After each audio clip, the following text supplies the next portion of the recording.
our comrade Ivan Ivanovich Privalov. In 1961, you were selected for the Shukovgrad Interonaut Exploration Programma SSSR. Despite failing your basic physical and being caught cheating on your entrance exams, on the morning of the 12th of April 1962, you boarded a rocket drill containing the experimental device Little Orpheus, with the purpose of descending through the Earth's crust to discover the relative hollowness of the interior and its suitability for colonization. No, you've lost me, General. Did I do what? You and Little Orpheus were dropped into an extinct volcano to drill to the center of the Earth and find out if we could establish a city there. Note, if you will, that this date is over 3 years ago.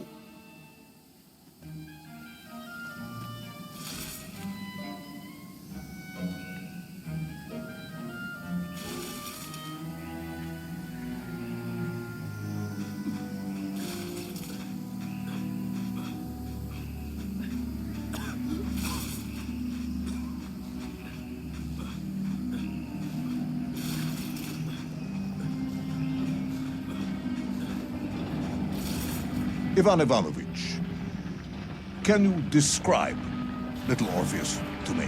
Of course.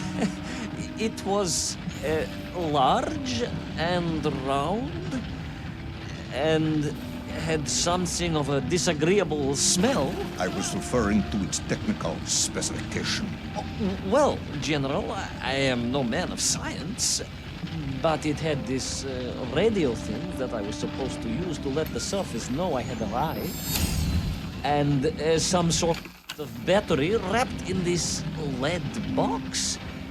But I was told to not touch anything under any circumstances, and I did notice the engineers who worked on it were quite a shifty bunch.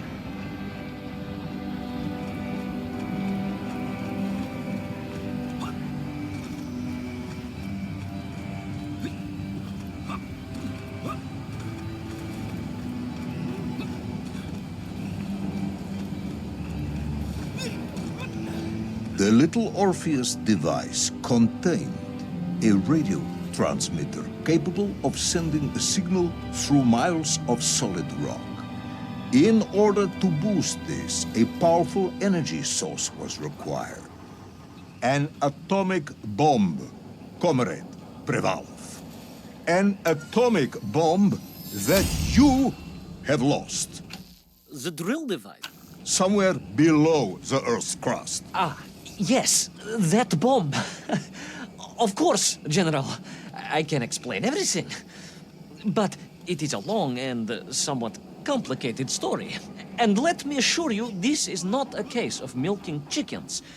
But you won't understand where your bomb and Little Orpheus has ended up unless I start at the very beginning and you let me tell you where I've been for the last 3 years.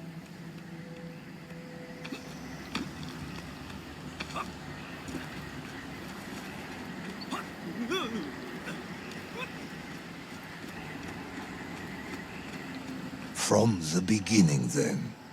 But this had better be good. Good, General. It's more than good. It's extraordinary. And it began like this.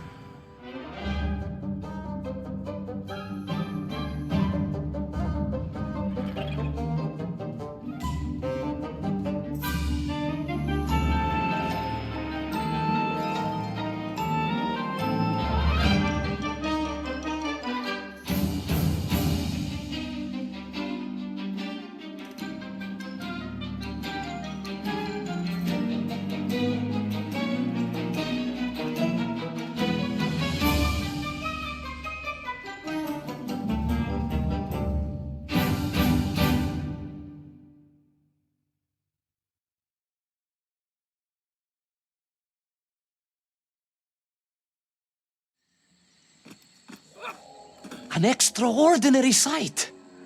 I realized this must be the fabled land of Plutonia. as documented by the brilliant scholar Obruchev. A trail of destruction carved by the rocket drill led down into the wild and mysterious jungle. The rocket drill itself must have snapped in half somewhere below Kamchatka, and Little Orpheus bounced out and became lost in that prehistoric forest. If I was ever to get home, my mission was clear: to find Little Orpheus.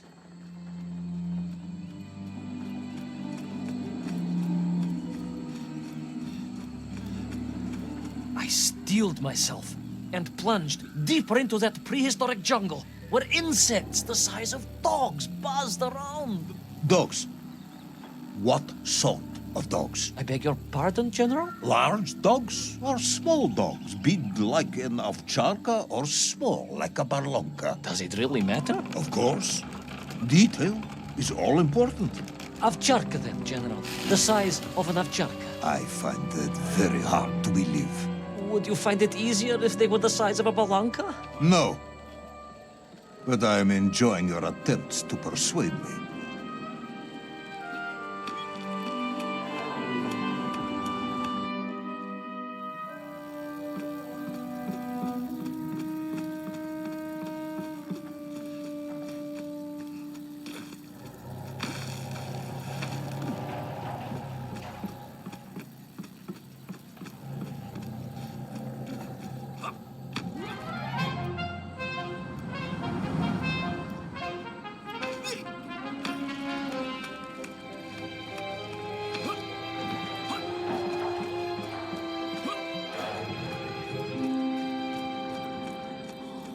Another part of the rocket drill.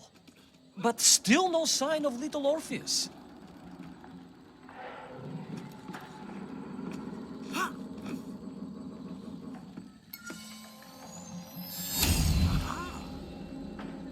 The size is...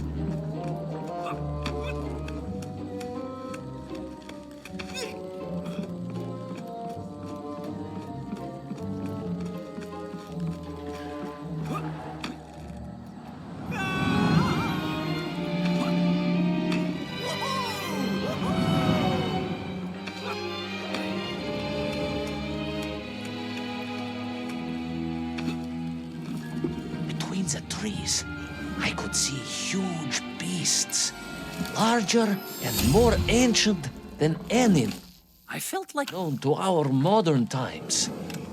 Could it be that Obruchev was right? And deep below the Earth's surface, prehistoric monsters still roam freely? Yes, but Little Orpheus.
Terrible lizard intent on making a snack of me was none other than the most awful of the monsters, the Tyrannosaurus Rex. Oh, now you are an expert on dinosaurs. Oh, hardly an expert, General.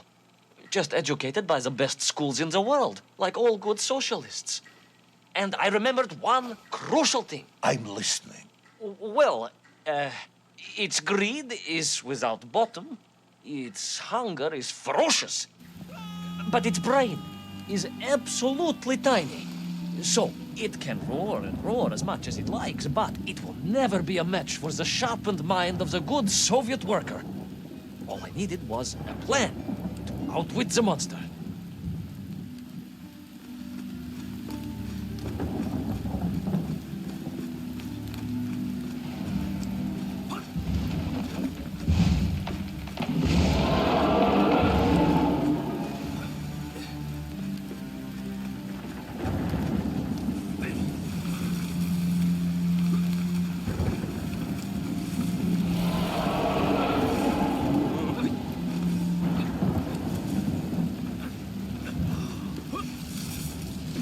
Imagine my shock and surprise to find in that clearing the last part of the rocket drill.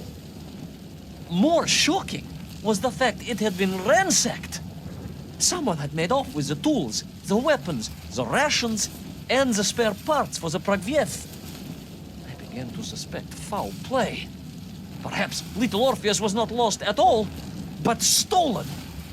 All I could do was follow the trail further into Plutonia.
So we all agree this was the fabled land of Plutonia, do we?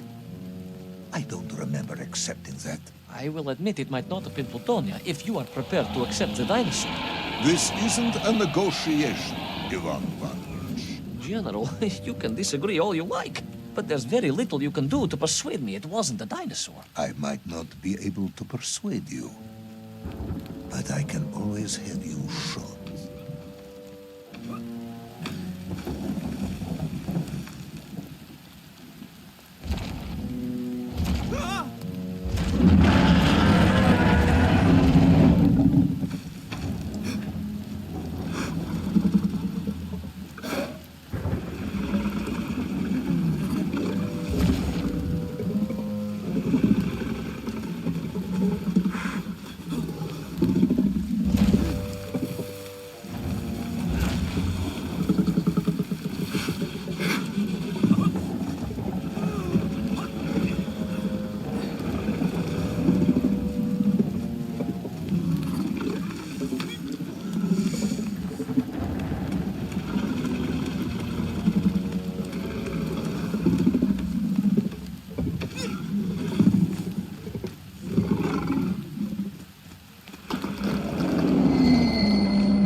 I must say, I liked...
You hid in an egg. Yes, General.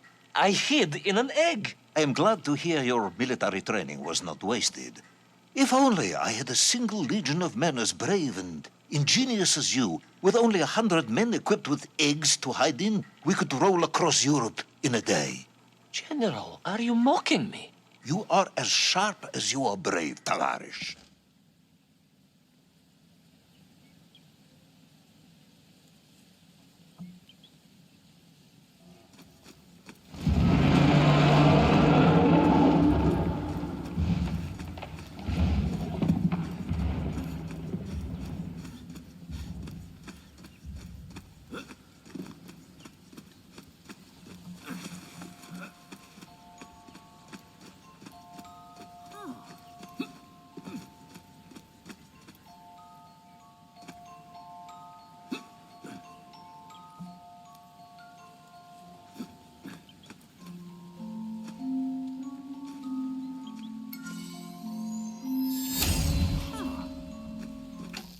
Rocketry is a dangerous business.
I couldn't believe it.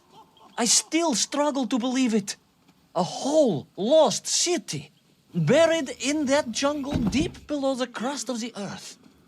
Who would have thought it was possible? Who indeed? It is, of course, a shame you didn't think to record the moment for posterity and help us all to get over our disbelief. But I did, General, I did. My training was excellent, and I immediately took out my komsomolets and began to document all I could.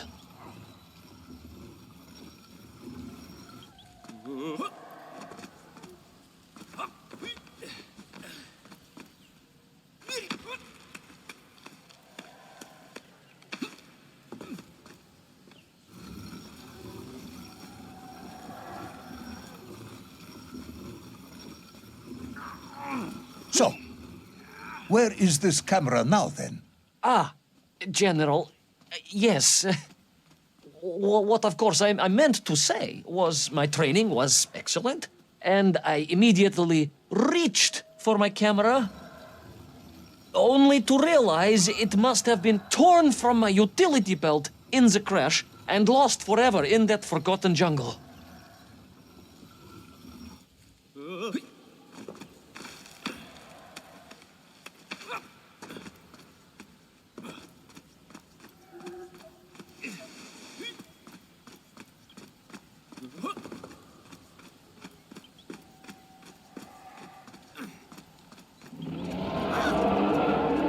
Horrendous beast had returned and was hungrier than ever. Perhaps it was angry it had been fooled by an egg-wearing idiot. That is unkind, General. It may have been small of brain, but it was grand of stature. Whereas you, Ivan Ivanovich, are lacking in both departments.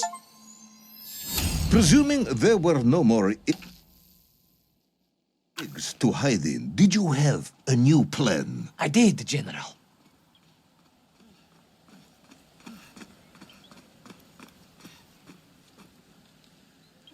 Please, do tell me, what was this brilliant plan? I ran like hell, General.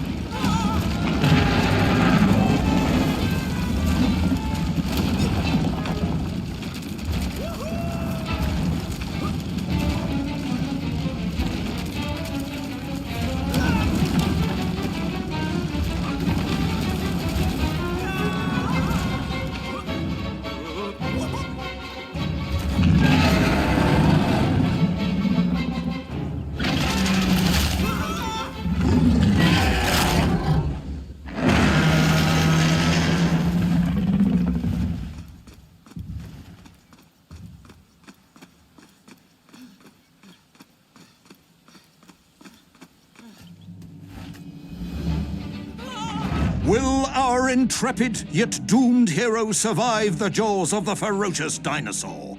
Will he meet his end miles underground as an aperitif for a ravenous raptor? What dark secrets could be buried in the lost city of Agatha? Will the general ever discover the location of his lost bomb? All of these questions and more will be answered in the next exciting episode of Little Orpheus!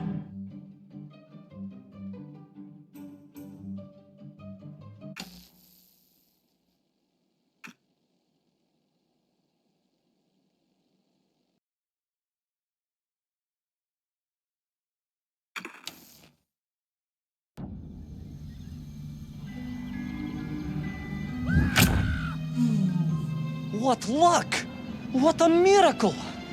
One moment I was rushing into the fetid tonsils of that horrible monster. The next, I was plummeting downwards to the jungle floor beyond its reach. I prayed I would land on something soft. Perhaps your head. But nothing could have prepared me for what was about to unfold. An epic saga of pride, power, and revolution. A struggle for freedom, the likes of which our world has never seen. And it happened like this.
Who were those strange, gentle monsters who towered above me? I could only guess they were the lost tribe of the Menkf, an earlier race of people. But why were they so fearful of those ancient gates that lay just beyond their village? And why did they seem to recognize me? Why?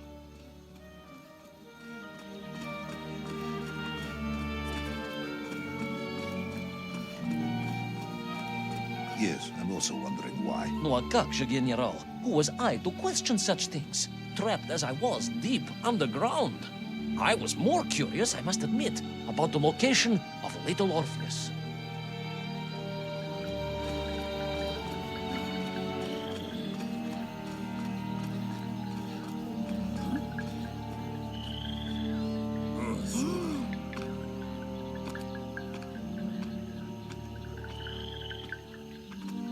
You talk of a great city, a mighty power. Yet your nymph squatted like savages in huts at its boundary. They did. And the answer to that mystery lay beyond my grasp at that point. Because it was a wonder, it truly was.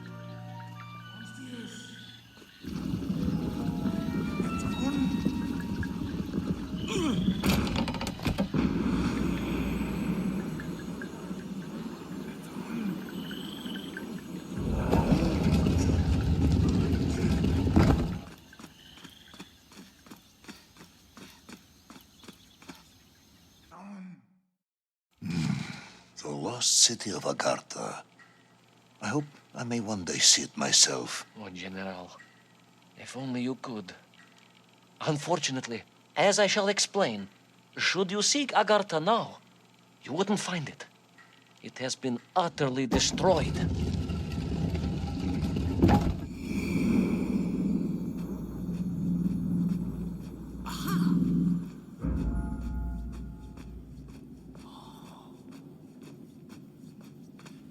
Utterly destroyed? Utterly, General, a tragic loss. A convenient loss. I imagine archaeologists weeping as I tell you. But most importantly, before we continue, you must understand one crucial fact about its destruction. Which is? It wasn't my fault.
Those poor, unfortunate Menkf, trapped and kidnapped and dragged away, only to return as vicious foot soldiers to some unknown tyrant.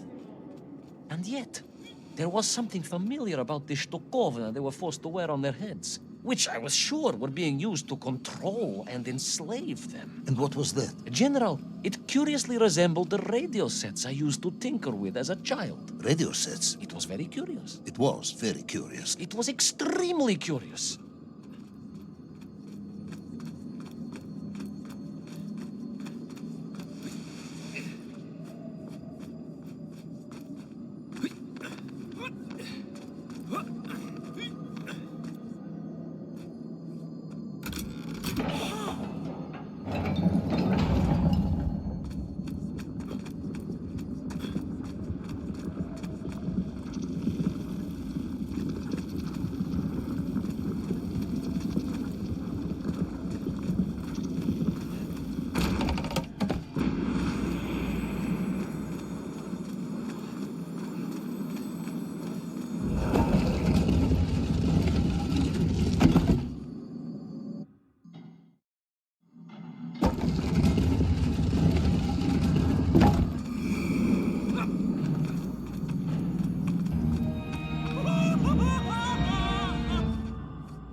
An ancient technological metropolis, powered by a glowing resin, carved from the very earth? A glowing resin carved from the very earth.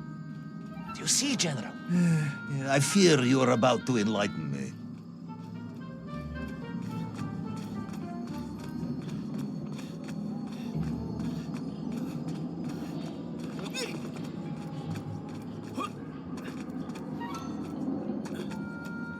Little Orpheus must have been drained by the impact, but whoever had stolen it and brought it here was no doubt planning to use the Agarthan resin to charge up the atomic bomb, restoring the device to its full potential.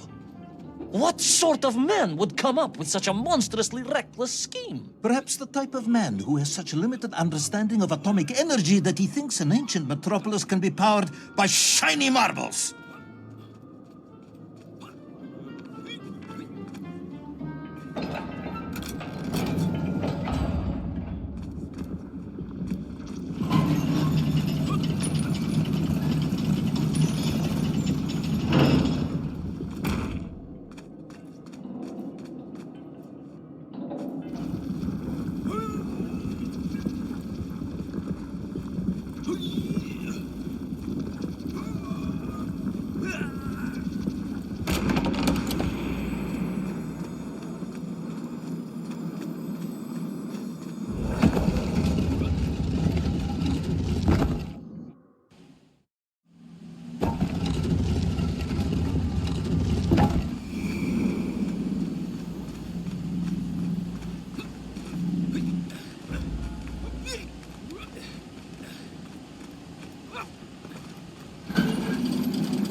I am curious, Ivan Ivanovich.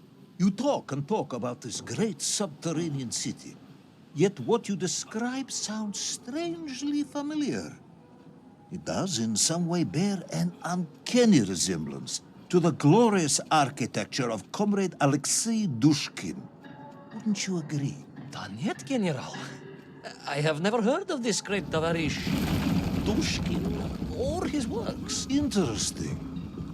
Because you were photographed on the steps of his marvelous Vysotka na Krasnich Varotach, shaking hands with the Glavny Constructor. That was the chief designer? The sweaty little fat man with the bad hearing? Mind your mouth, Ivan Ivanovich. And don't think you can distract me by slandering one of the great visionaries of our time. Without him, neither of us would be sitting here now. Must remember to thank him for that, General.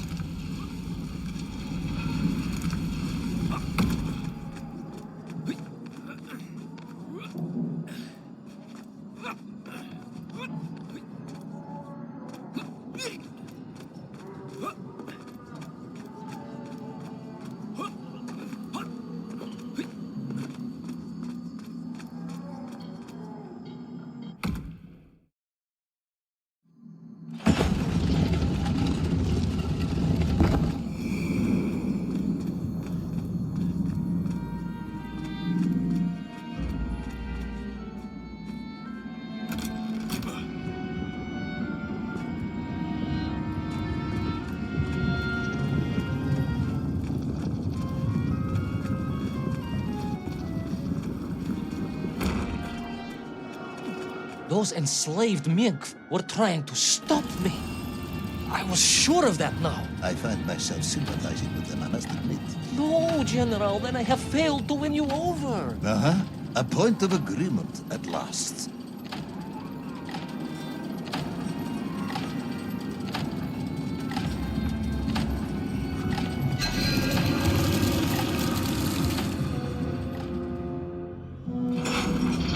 Those enslaved mink were trying to stop me.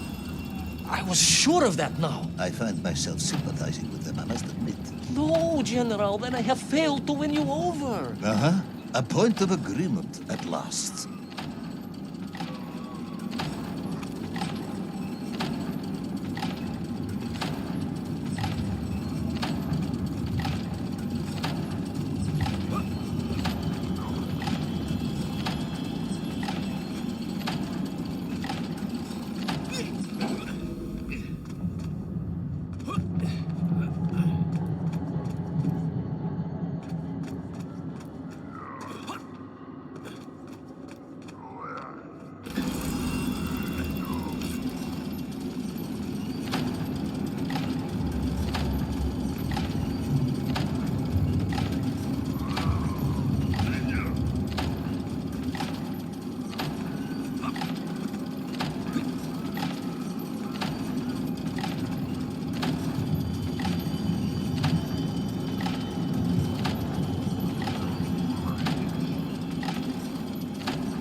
Ask again, General.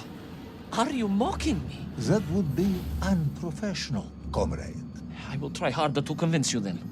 It is, after all, a cautionary tale of unleashed tyranny. It is a cautionary tale of unleashed idiocy. But please, do continue.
I stepped from the cable car onto a plateau at the center of the city, where a palace, a vast acropolis, stood. I was reminded of Chelyabinsk Sorok. May I ask how you know of Chelyabinsk? My Aunt Masha was a traveling tinker who married a beef investigator from Zlatoust. She told me of a secret but wonderful city in the west, an edifice of sheer power, humbly serving the will and needs of the people. Yes, unfortunately, that story didn't end so well. No, that's what Auntie Marcia told me. And perhaps that is why I was also reminded of it.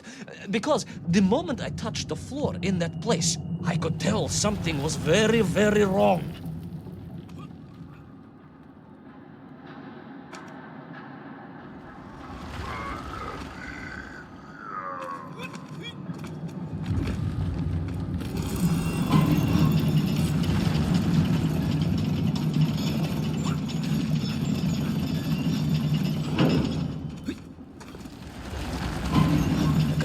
Began to shake alarmingly, and the whole city felt as if it was shuddering. I could only imagine what I would find in the heart of the vast temple. If it isn't a giant glowing marble, I'm going to be very disappointed.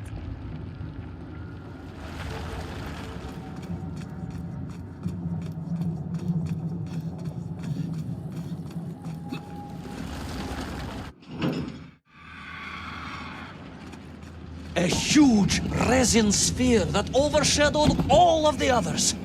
I caught glimpses through the twisted architecture. And it was then I saw him. Him? The thief, the enslaver, the tyrant, sucking the power from this wondrous city as he drained the very lifeblood of the ancient civilization and drew it into the atomic embrace of Little Orpheus. With a song in my heart, I raced onwards to stop him.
Drained of its power, the magical heart of the city cracked, and it sent shockwaves through the world around me. A true monster, General, willing to bring down the mountain itself upon Agatha and bury it forever in his ruthless scheme. I could not save that wondrous place, General, to my shame and regret. But I resolved myself to avenge the nymph, to recapture Little Orpheus, and to bring that tyrant to justice.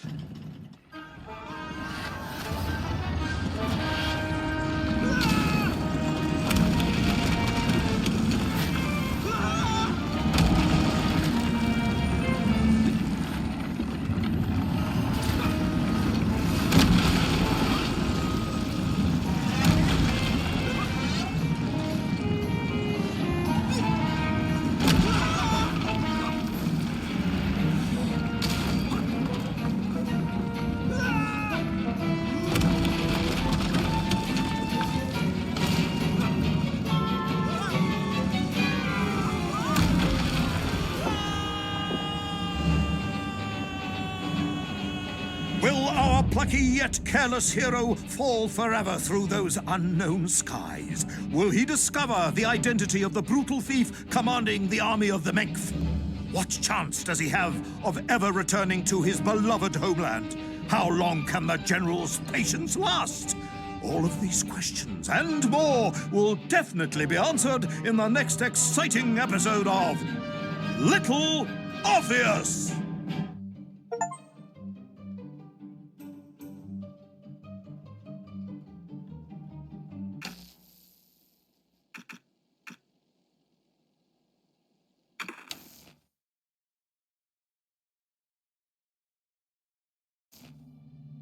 I plummeted down through that weird sky towards a great turbulent ocean that roared and swelled. A ferocious sea that offered no hope of survival. I thought of home and wept, unaware that in an instant my fortunes would be changed by an event so bizarre I almost hesitate to tell you. And it happened like this.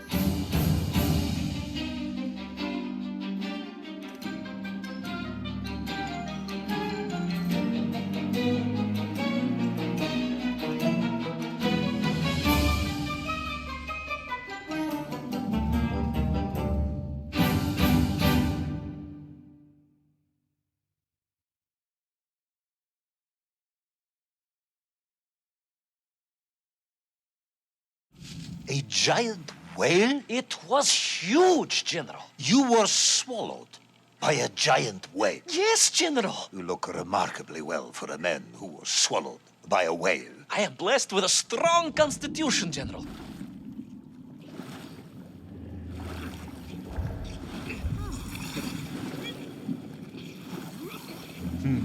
And I assume you are now going to tell me how you managed to escape from the belly of this giant whale. Naturally, General. And I must say, it really was a fascinating glimpse into the interior life of one of our world's most magnificent beasts.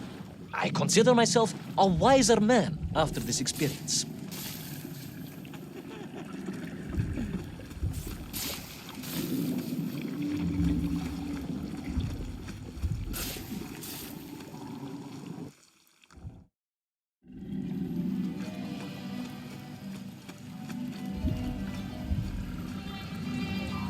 It was an extraordinary place, General.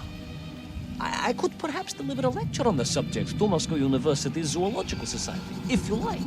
I only want to help. The Moscow University Zoological Society has, I suspect, better things to do than listen to the ramblings of a man who claims he was swallowed by a whale.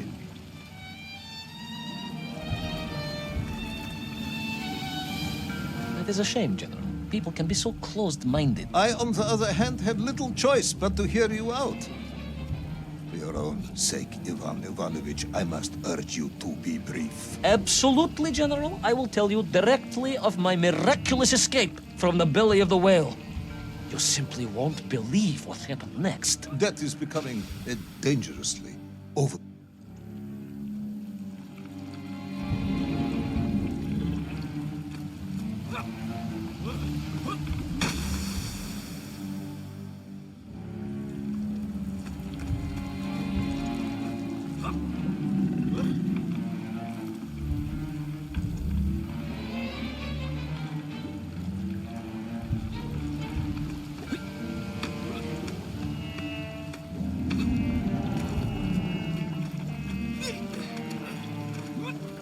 And so I found myself deep within the whale's organs. A strangely beautiful place. A sort of fleshy wonderland. A glade of polyps and globules.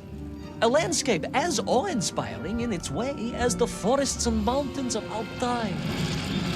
Oh, my home, General, that I yearned and longed for and only hoped, as I hope now, that I might one day see again. I think we're all longing for home at this point. Oh, with warm slippers, a mug of steaming Spitzin, and a roaring fire. Not far from home, trapped inside a monstrous fish with only the strange and evil-looking worms that infested its gut for company.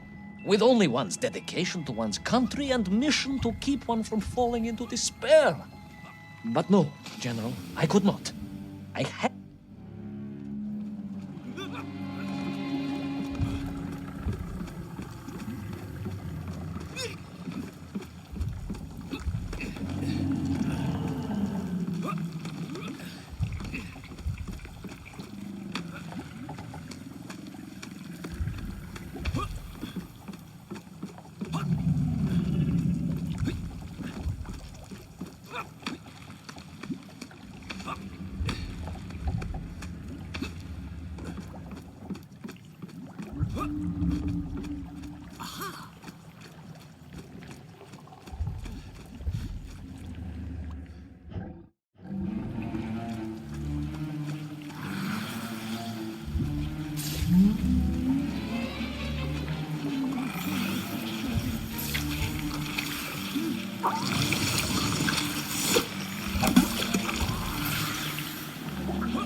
Worms, you say, living inside the whale. Oh, they were horrid things, those worms, General.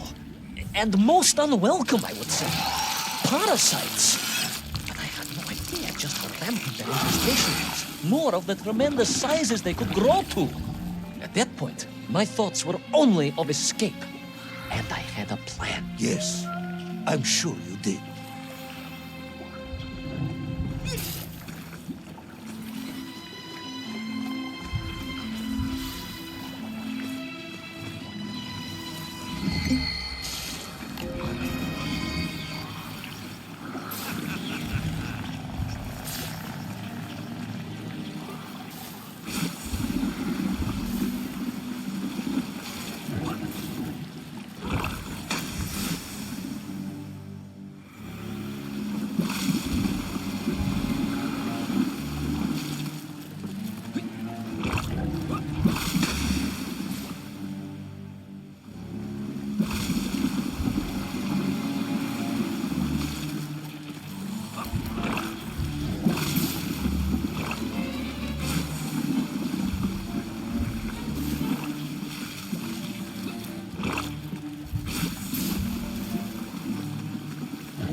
Yes, they made your Nivirayatni whale sick.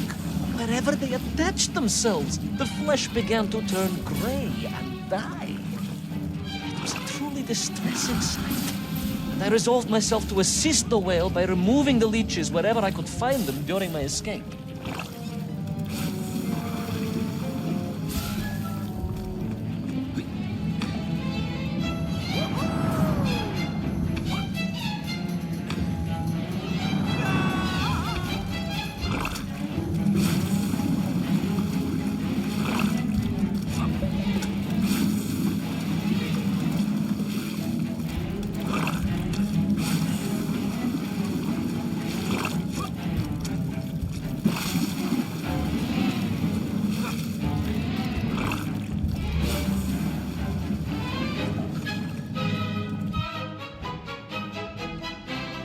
In my mind, it was a simple plan, General. I would climb up through the whale's throat into its mouth, then wait until it opened it to feed and swim out. Ah, yes. Brilliant, Ivan Ivanovich. Only one or two minor flaws with it. For example, did it not occur to you that the whale would likely be deep underwater when it ate? We bravo, General, but I am a strong swimmer. As a child, my parents would take us to holiday near Irkutsk, where we took constitutionals in the waters of Lake Baikal.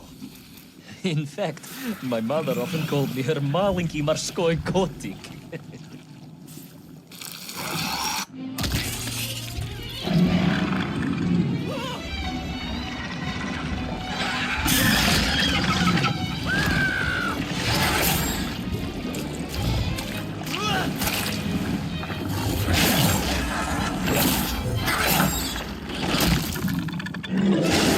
A giant worm for a giant whale, huh? At the risk of repeating myself, it was huge, General. The Moscow University Zoological Society may be interested after all. Let us take a moment, Ivan Ivanovich. Your ridiculous plan to escape through the mouth of the whale failing, you would now have me believe you had embarked on some misguided crusade to free it of the worm infestation. To what end, exactly? When one suffers, we all suffer, General.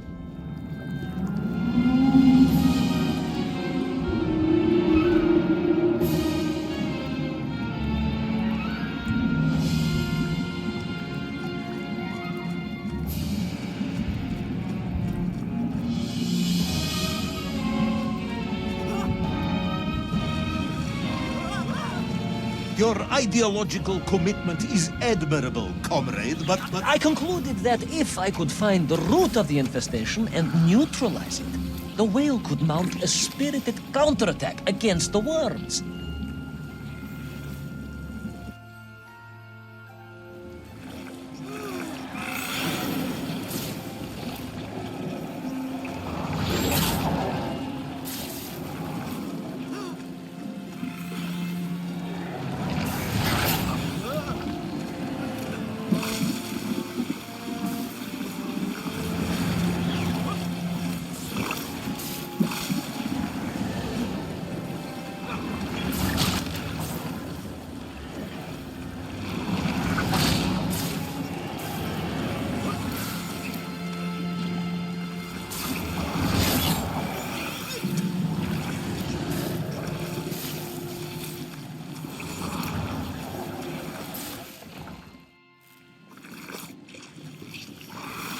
And then, victorious, the whale would surface to expel the remaining poisonous muck and slime from its body.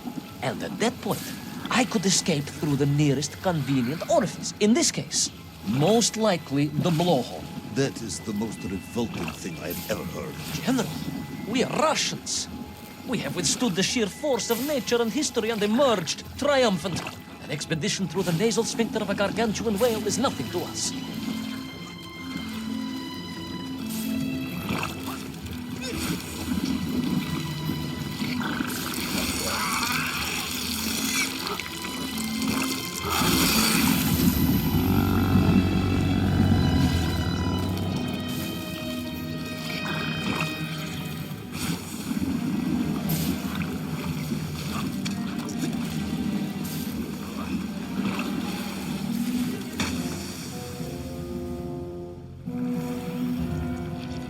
And then, victorious, the whale would surface to expel the remaining poisonous muck and slime from its body.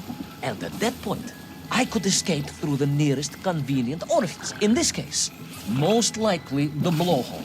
That is the most revolting thing I've ever heard. General, we are Russians. We have withstood the sheer force of nature and history and emerged triumphant. An expedition through the nasal sphincter of a gargantuan whale is nothing to us.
I suppose you would have me believe that the whale was grateful to you. Oh, well, General, that would be presumptuous. I doubt it was even aware of my presence. But I had more immediate problems. For if the whale might have been relieved by my actions, the worms were enraged. Worms do... Furious. Worms Incandescent. do not feel... Violently indignant. emotions. Demented, General. Deranged. Enough!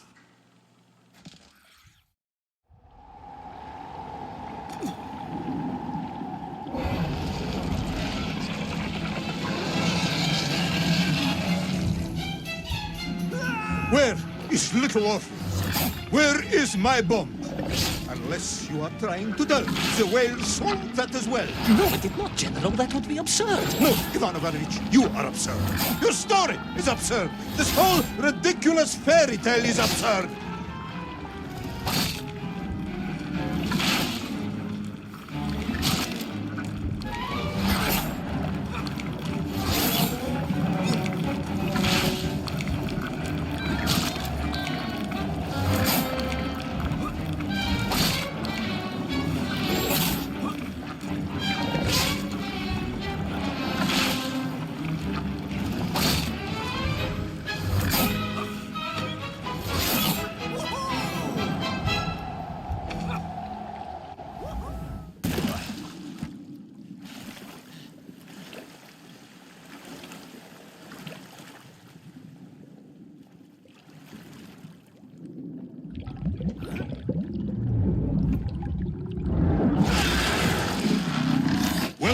Brave yet foolhardy hero escape the furious worm? Will he be doomed to spend his days trapped in the innards of a bad-tempered cetacean?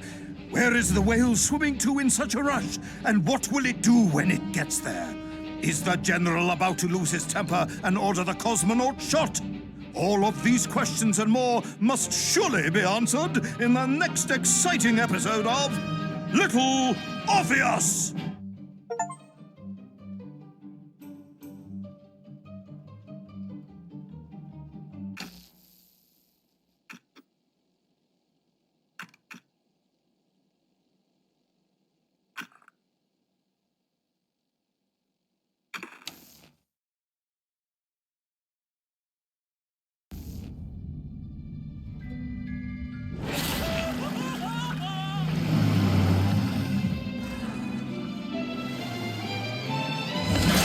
Flew from the whale's blowhole like a supersonic jet. And below me, the ocean became a sheltered bay studded with white shapes. You will be amazed as my epic journey unfolds. For here, it was about to take a most unexpected turn. And it happened like this.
was a beautiful but deadly wasteland.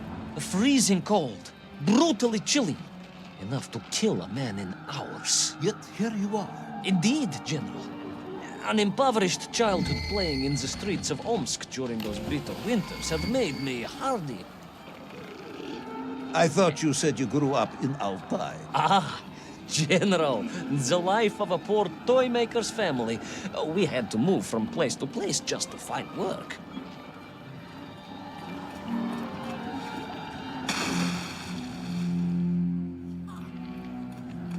It was a beautiful but deadly wasteland. Freezing cold, brutally chilly, enough to kill a man in hours. Yet here you are. Indeed, General. An impoverished childhood playing in the streets of Omsk during those bitter winters had made me hardy. I thought you said you grew up in Altai. Ah, General, the life of a poor toy maker's family. We had to move from place to place just to find work.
Sanikov land, eh? Of course, Sanikov himself reported nothing more than a bluish fog on the horizon. Your island may be nothing more than the product of overactive imaginations. General, consider this. Imagine taking a simple peasant, a pig shepherd, for example, and telling him one day humans would fly around the earth beyond the sky. He would say you were stark raving mad, Saldafon, a ridiculous Kazyol Baradati, a buffoon stuffed into a military uniform, a pridurak, a chuchela tuparile. This peasant of yours had better watch his mouth if he doesn't want to spend his holidays in Solovyetsky. Perhaps you should return to your story.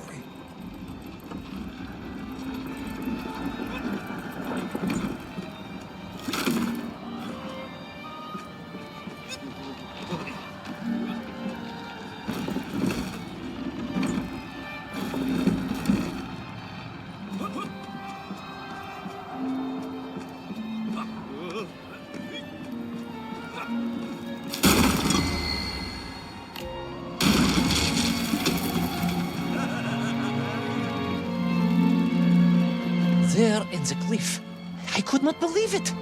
A hairy elephant, trapped and frozen in the ice. A mammoth? No, General, a hairy elephant. Who would think such a thing could be?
Onwards through the blizzard, one foot grimly in front of the other, blinded by the snow, my nose becoming quite blue, my thoughts of home crushed under the weight of the plummeting temperature. I am bored, Ivan Ivanovich, and sick to my teeth of listening to this rubbish. Let us speak plainly now. You will tell me where my bomb is, or I will have you shot. I am just getting to that, General. Shot! Comrade Primal! Shot with real bullets, fired from a real gun, not some ludicrous Bultavia about lost cities and dinosaurs and mink and mammoth. It was a hairy elephant. No! I will not tolerate any more! Where is the bomb, Ivan Ivanovich? Where is Little Orpheus? It was right there. What? It was there. At least I realized it must be. Where? There? On Sanikov land? Yes, General.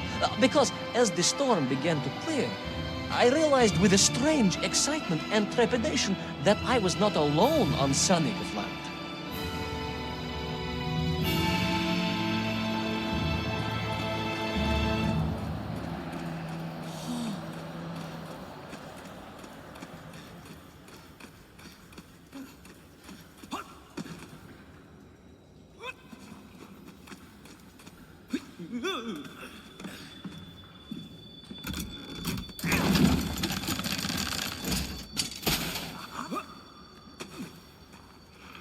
Wait. Go back. You say these lifeboats came from Zarya. A Russian ship? Zarya returned home, but not with all of her crew. And here were the missing lifeboats, trapped in the ice for all of these years. And it could only mean one thing. That you are continuing to hang shot on my ears.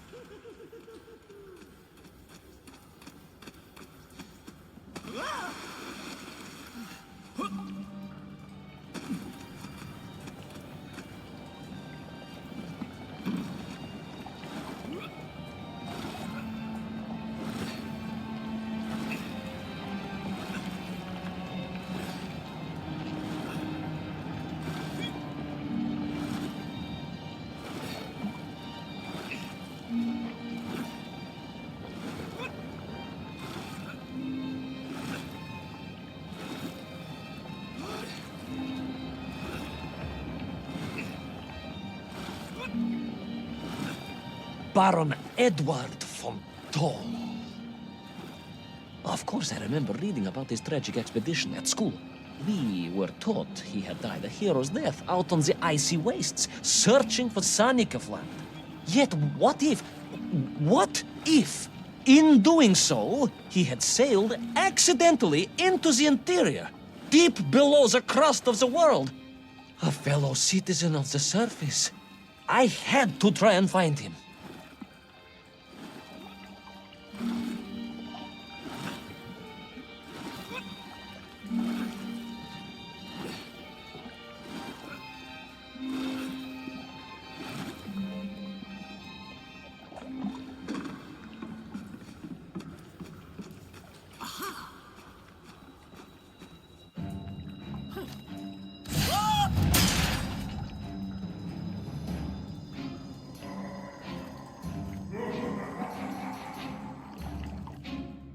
A dead explorer stole my Not dead, General, but quite insane.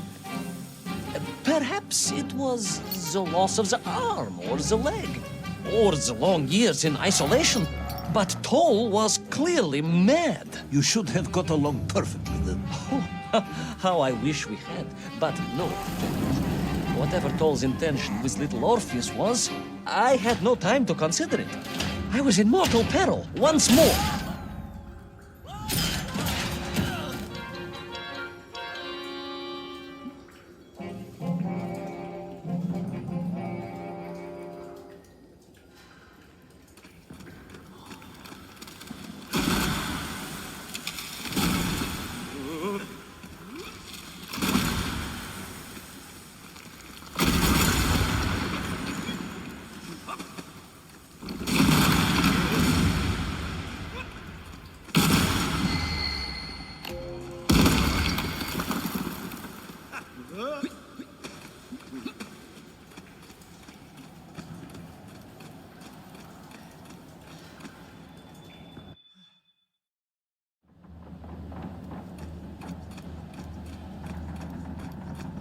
So, you believe that Toll had somehow enslaved the Menkiv and bent them to his will? I do, General. It was obvious.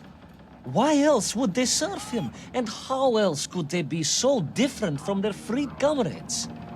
These odd helmets they wore, it was the science of our times. No doubt about it. Although fused with some strange crystal technology I could not recognize. To be honest with you, it didn't seem appropriate to stop and ask them.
This dog.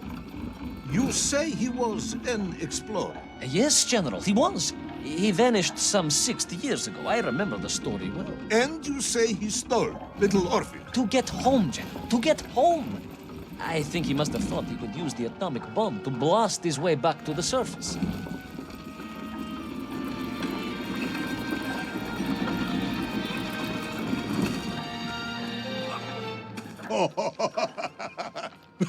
Brilliant, Ivan Ivanovich! And you expect me to believe that 100-year-old madman not only survived below the Earth's crust, but enslaved his Mienkiv, explored the lost worlds, and discovered the secrets of atomic power all by himself. Brilliant, Ivan Ivanovich! And you expect me to believe that 100-year-old madman not only survived below the Earth's crust, but enslaved his Mienkiv, explored the lost worlds, and discovered the secrets of atomic power all by himself. A Tsarist general! An imperialist! No doubt harking back to the terrible days before the Great Revolution. And Estonian! Estonia. Estonian general! They are wily people.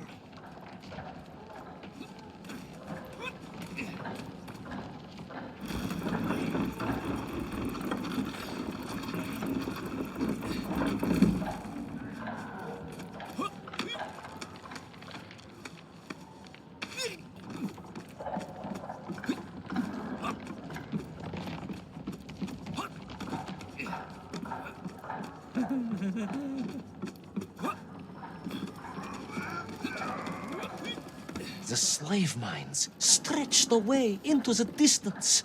And I sometimes wondered if I would ever find my way out. But I never gave up, General. Of course you didn't. You are a hero, Ivan Ivanovich. No, General. No. I am no hero. I am a simple toymaker's son from Tomsk. Omsk. General? Omsk. You said Tomsk. I said Omsk. You said Tomsk. General, I think I am well aware of the city of my birth. Perhaps all the moving around as a child confused you.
On we flew, across the deserted, frozen plateau.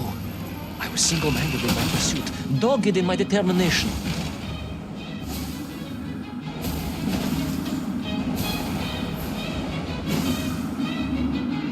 I would take back Little Orpheus and prevent Toll from detonating the bomb. Ah, you are as humble as ever, Tavares. Well, General, you are a great military leader, a great strategist, whereas I am simply the humble son of a watch toy maker, and driven by patriotic fever, with no regard for my own safety. I rushed blindly on.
Will our courageous yet unfortunate hero drown in the depths of an inhospitable frozen sea?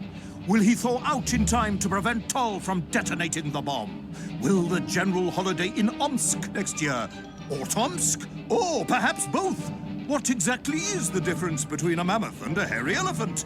All of these questions and more should almost certainly be answered in the next exciting episode of Little Orpheus!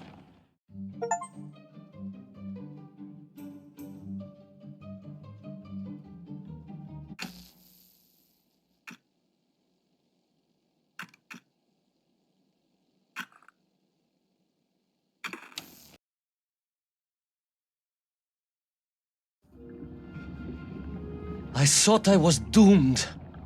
But a miraculous thing happened, General. I could breathe. It must have been the helmet that was jammed onto my head. It was a strange and remarkable thing. Some might almost say beyond belief. A narrow-minded fool may indeed, General, but of course you are no Durak. But even as I sank towards the floor of that lost ocean, my journey was about to take me to darker, stranger territory than ever before. And it happened like this.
Let me see if I have this correctly. After narrowly failing to apprehend the mad missing explorer Toll and recapture my atomic bomb in your giant snowball, you fell through thin ice and sank to the bottom of a subterranean ocean, discovering along the way that the mind control helmet you had accidentally wedged onto your head enabled you to breathe underwater and resume your pursuit across the seabed.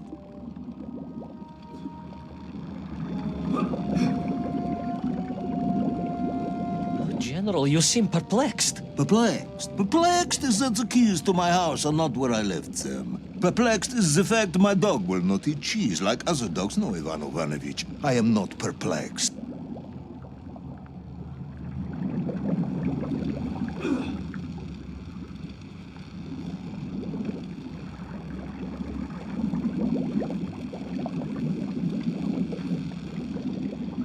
Intrigued, then, perhaps? I'm not sure intrigued is the correct term either. Enraged at being taken for a simpleton. Now that, perhaps, is a better way of describing my current state of mind.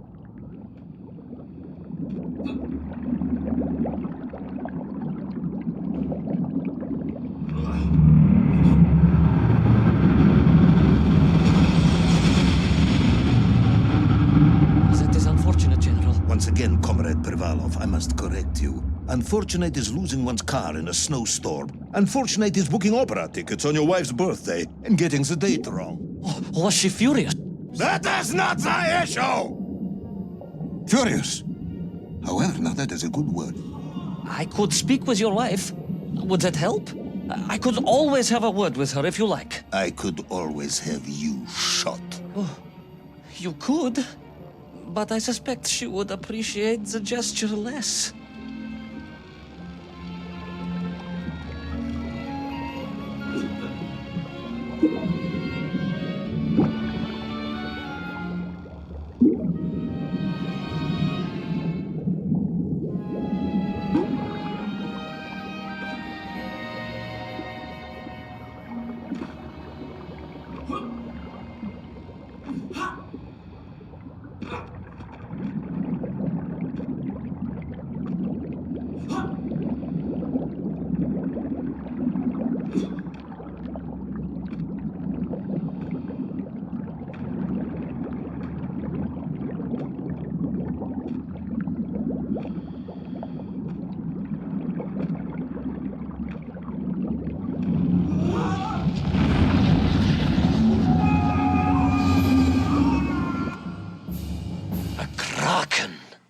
A vast monster of the sea. A giant, humongous, many-armed electrical destroyer of ships and cities. Electrical? Electricity flowed along its horrible body, sparking and stunning all it touched, flowing like deadly rivers along its awful tentacles.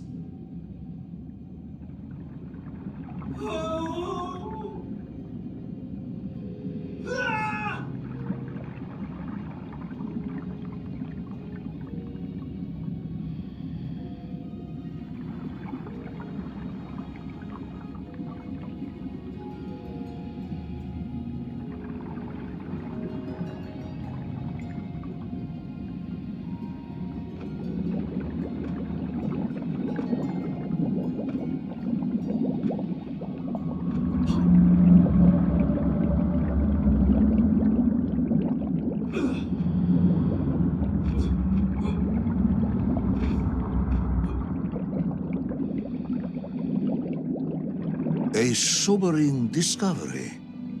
Are you suggesting that the vessel simply wandered off course and sank here? That seems unlikely even by your standards. No, General, I only wished that were true. The mighty ship showed terrible scars, signs of having been grappled and torn asunder by some huge and terrible adversary.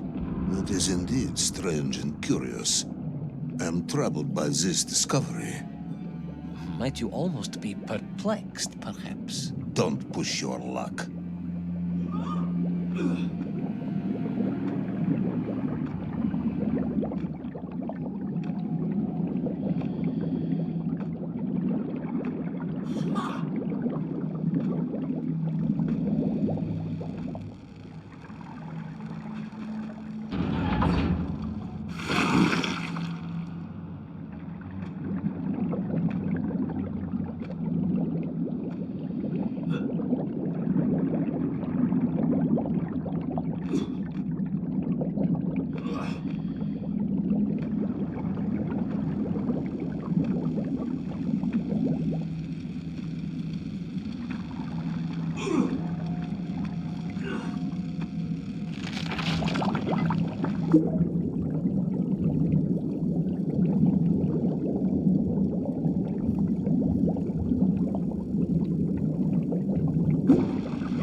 I was stationed at Sredny Ostrov some years ago.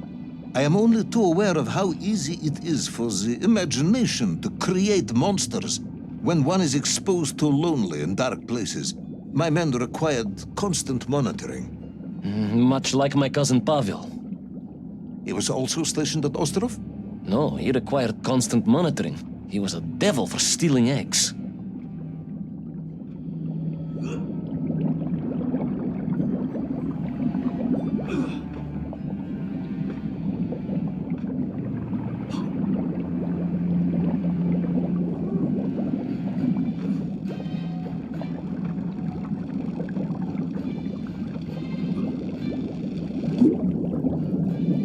I was referring to the fear that something is lurking in the darkness. Something brutish and ill-intentioned.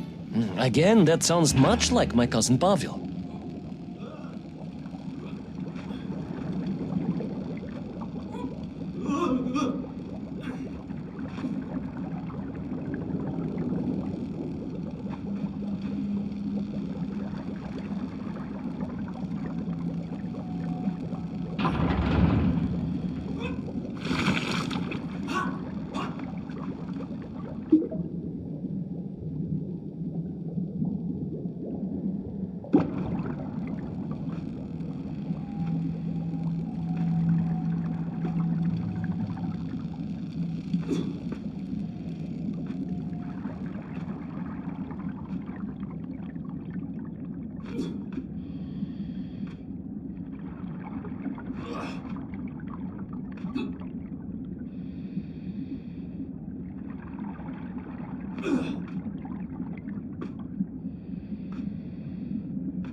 Hunted. There was no doubt about it, and escape was all I could think about. Naturally. That and duty.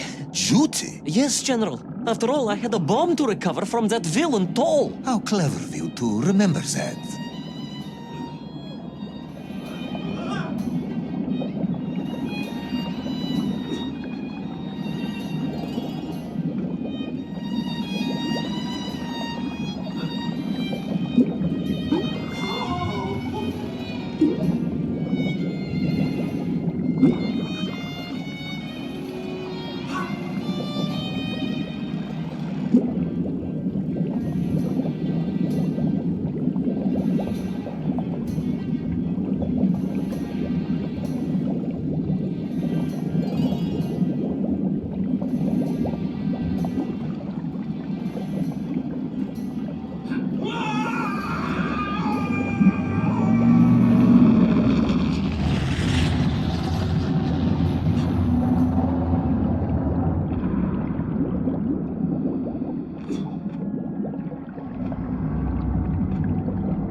But first, there was the issue of escape. Escape from a dreadful, grasping creature that consumed all it could reach, dragging anything that wandered within its clutches to a miserable doom. A hoarder of useless trophies and stolen goods. Once again, Tavarish, I suspect you are pursuing a somewhat tortuous metaphor for capitalism, in the misguided hope of appealing to my political ideals.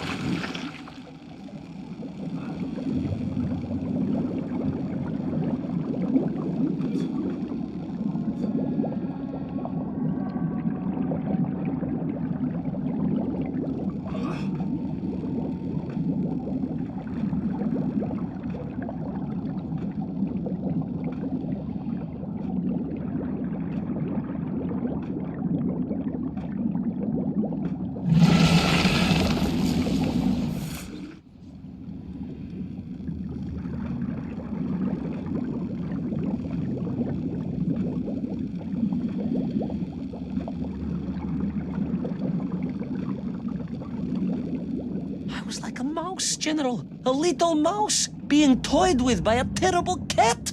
Rather a wet mouse. I was like a little underwater mouse. Being stalked by a giant rubbery electrical cat with 8 tentacles. Exactly, General. Good, I'm glad we cleared that up.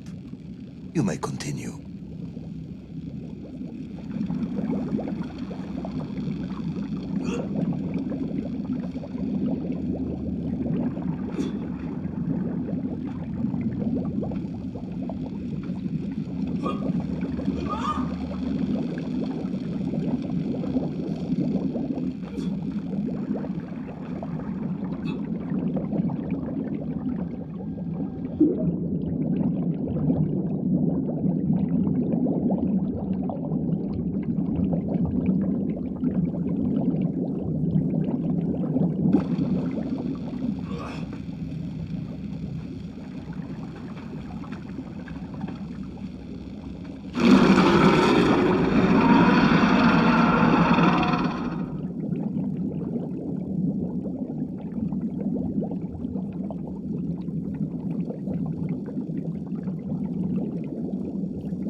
Submarines.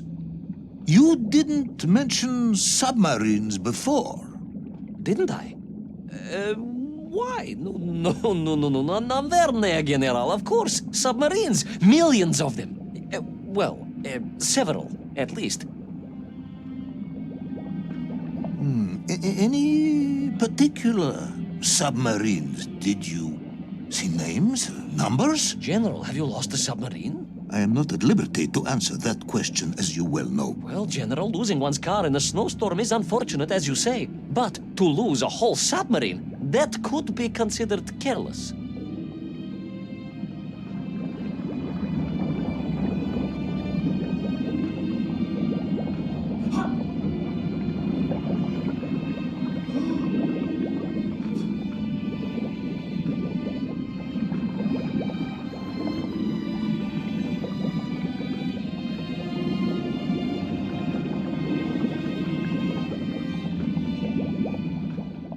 And you are certain it was M256? Well, that was painted on the hull, so I can only assume so. I think I know where this dismal story is going next. You somehow miraculously brought the remaining closed cycle engine online, flooded the torpedo tubes, dispatched the Kraken with one shot, and triumphantly surfaced. No, General, that is not what happened at all. I did indeed make my way to the torpedo tubes, but for a very different purpose. After all, history has taught us that atomic power is not to be toyed with. Much like tired, impatient generals, perhaps. Particularly the perplexed ones. Indeed, General. Or like dogs that will eat no cheese.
our determined yet disorientated hero end his days as Socialist Sushi?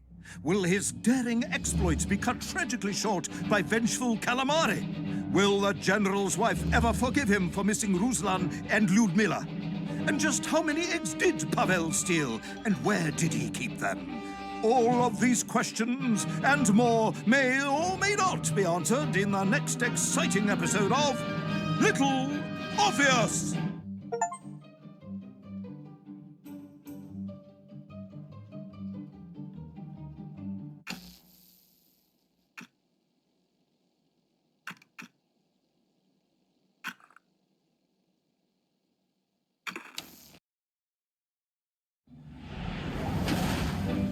I was alive, General. Somehow, miraculously, I was alive. Some twist of fate, some hand of destiny, but I was alive. Strange as this new world was, I knew Toll must have come this way, and it was my task to find him. And it happened like this.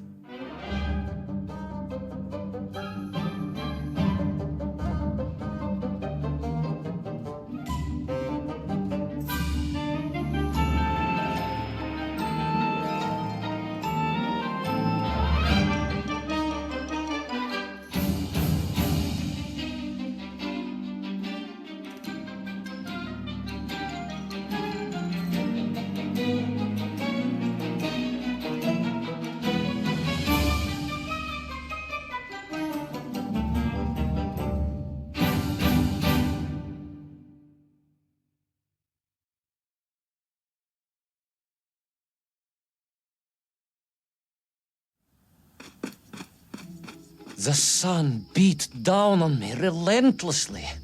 The heat was unbearable. I was exhausted. Yet I could not stop. I had to go on. For 7 weeks I trudged across the desert. On the second day... Please, comrade, if we may. I think we can skip the details, unless you consider them to be particularly relevant to the location of Little Orpheus. Of course, General. We will simply omit the tale of the singing chasm, the oasis of mirrors, the sightings of Toll's Mienk aloft on their pterodactyls carrying parts of my crashed rocket drill over the horizon to Lemuria. Wait, the what? Singing chasm? Not that, but the rocket drill. Oh yes, General, the rocket drill. But what did Toll want with it? And why Lemuria? Lemuria? Lemuria, General. I am not familiar with this Lemuria, comrade. Well, that is because it does not exist, General. Or at least, so I thought.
Strange crystals seemed to exert an extraordinary hold over the stone blocks and arches. When they hummed, the whole city remade itself. Where they were missing, clearly looted by some villainous thief, the city was fallen to ruin. It was like a vast musical instrument, vandalized, and yet still attempting to toot.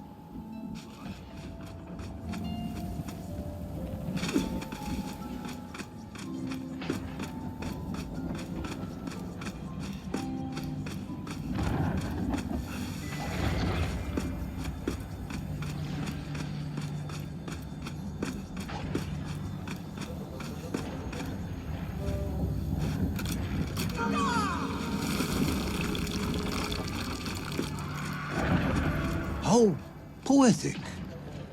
I am sure our engineers would be fascinated and baffled in equal measure.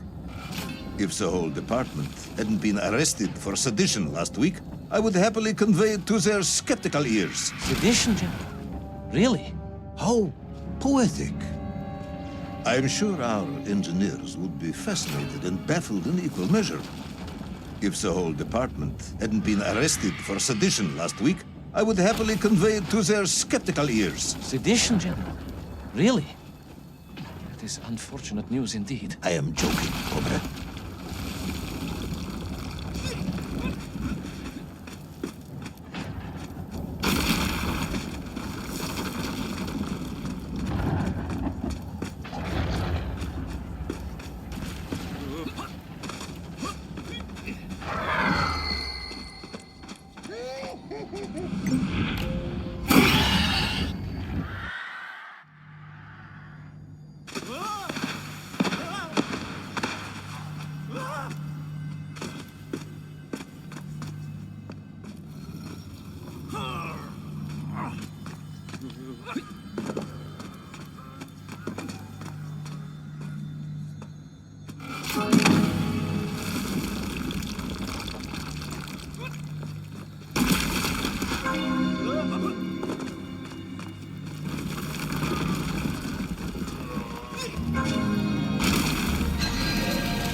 Oh, yes. The Menk for here, all right.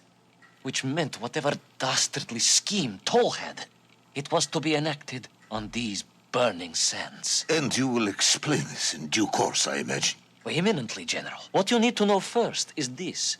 I have told you already how parts of the devices the enslaved Menk were forced to wear came from the surface. Radio parts and so on, yes, from what you have told me. Assuming there were plenty of lost ships in the ocean as you claim, for Toll to have dredged up what he needed to assemble them. Aha, good. You are one step ahead of me, General. I said assuming. Of course, assuming. Now, as I gazed in awe at the buildings rising and falling around me, I realized that the other major component of those mind-controlling helmets was crystal. Toll had raided Lemuria for them. He knew the city. He knew the crystals could amplify vibrations and waves, and was using them to boost the signal of the radio parts to exert his control over the Memph. Which meant...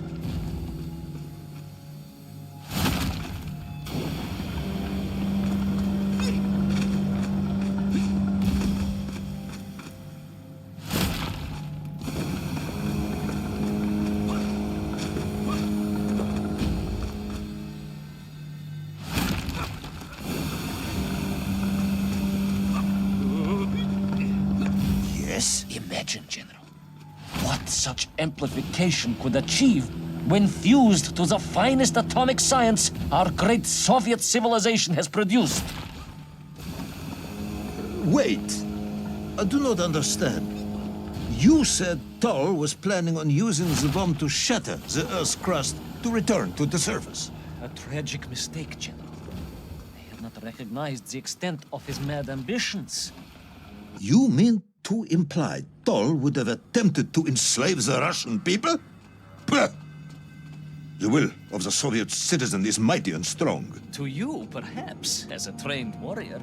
But consider, perhaps instead, a humble son of a toy maker from Tomsk. Ah, yes. Perhaps we have our share of simpletons. after all.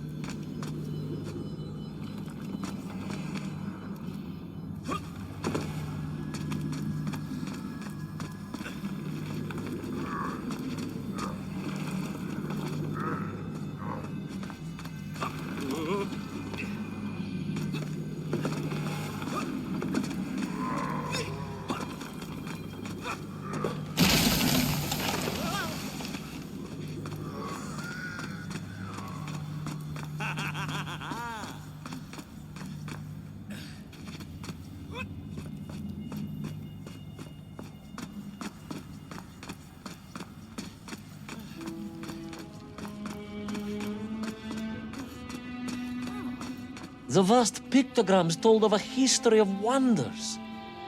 They seem to suggest the Lemurians were travelers from another world, where a mysterious clock seemed to stand. That is very mysterious. As mysterious as the location of Little Orpheus, perhaps. Ah, yes, of course, General. I am just getting to that.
As I bravely explored that ancient city, a question was gnawing at my mind. What did it mean that the Lemurians had foreseen the coming of Tol? And who was the man from above that was celebrated as the savior of the Miengf? It was almost as if they could read the future in their crystals.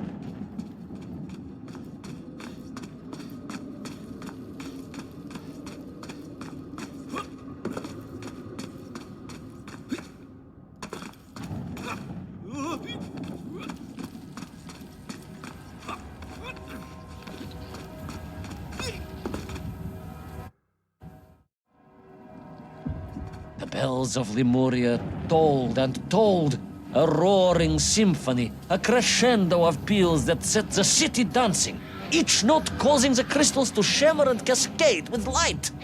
But the sandstorm was no natural phenomenon, and the bells did not ring for celebration.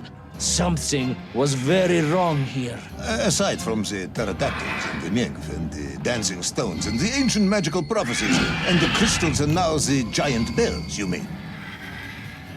If you don't want me to continue, General, then I can easily just quietly go home. Don't think Chepucha will get you out of this one, comrade.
through those magical structures, a righteous fire in my heart. I was like Dobrynya Nikitch, prepared to strike at the dragon who threatened my homeland. Your heroism is only surpassed by your modesty. On the contrary, General, I chose Dobrynya carefully. Like him, I am a simple peasant. It was fate that chose me to descend to the Earth's core. It was General Komanin who chose you to descend to the Earth's core. But don't let that get in the way of your story. Oh, well then, award General Polkovnik Kamanin the highest medal in the world. He already has several of those. I cannot take credit for his wisdom in sending me.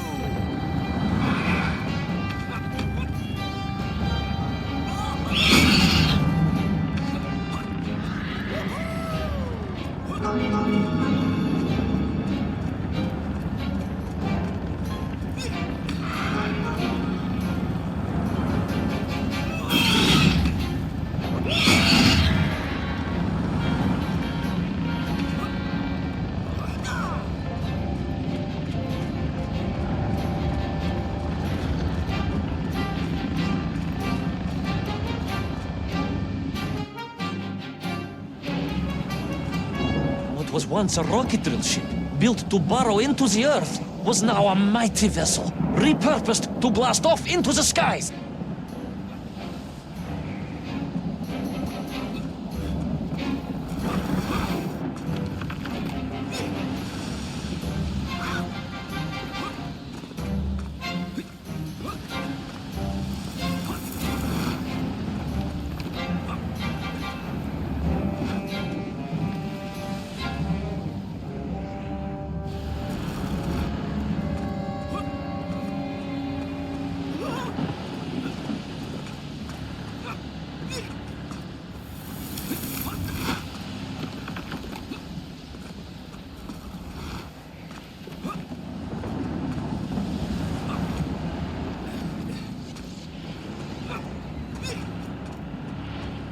There was no doubt the toll was headed for the strange world with its clock, although to what end I was yet to understand.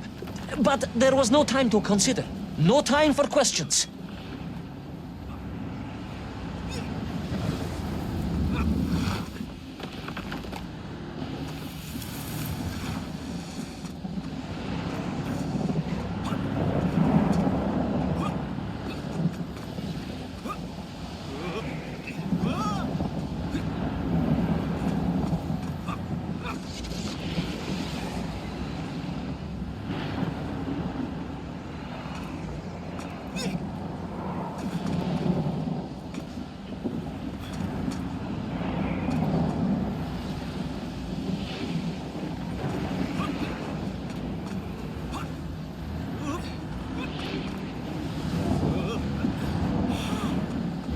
Toll was on the rocket.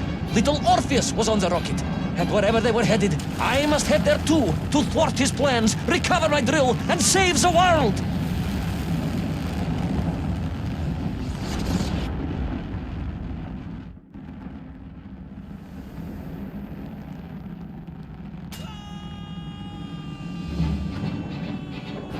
Will our enthusiastic yet disorientated hero be burnt to a cinder by the rocket's engines? Will he be smashed into the rock that surely must be beyond the Lemurian skies? Does Nikolai Petrovich Kamanin really need any more medals? What was the strange clock, and what could it all mean? All of these questions and more will be answered, if you're extremely lucky, in the next exciting episode of Little Orpheus!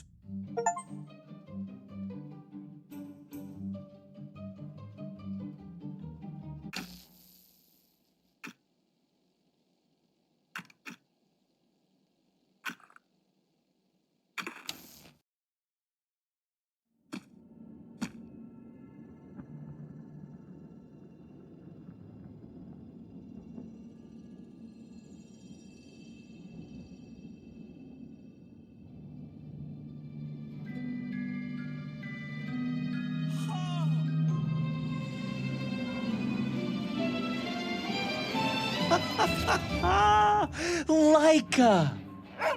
Are you stark raving mad? It was Laika.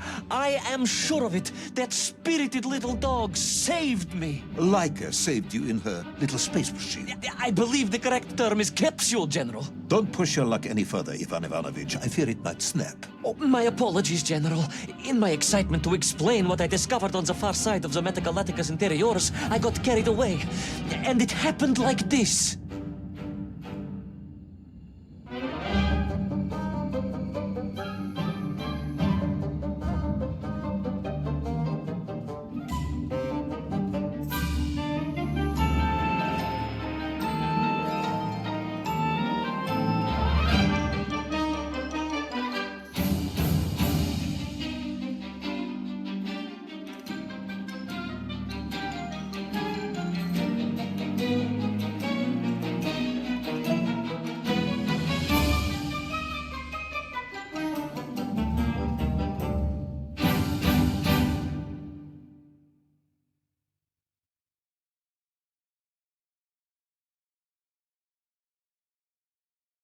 A rocky moon. At the center of the Earth. The source of all creation, General.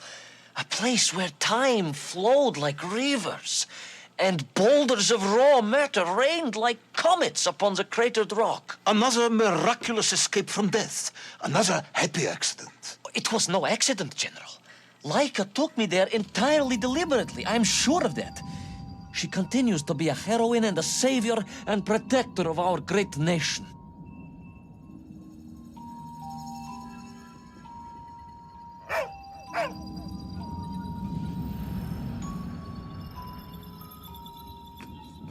Laika died in orbit. No, General, she did not.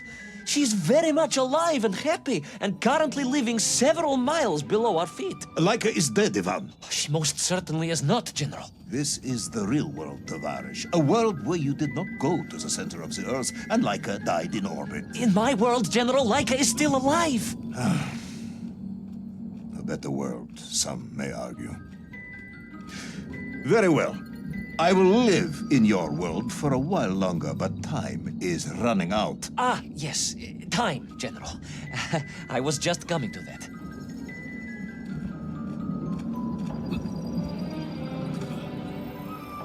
There in the distance it stood, enveloped in a mighty time storm. The world clock, General. The beating heart of all history.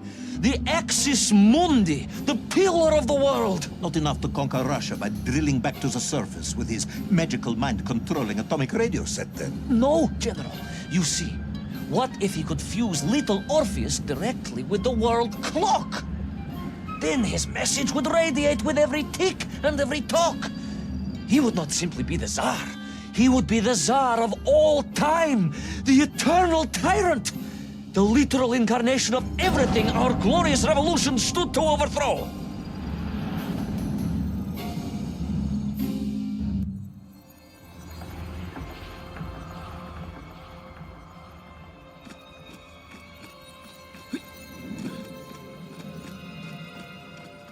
Sonikiv! Uncanny, General.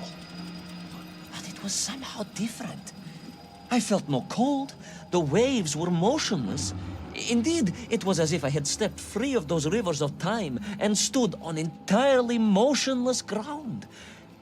And there in the distance, What? debris from Tsarya and tall slave mines had washed up here, almost as if I were meant to find it. And there, amongst it, the winking of steel led me to a blasting cap, and a plan began to form.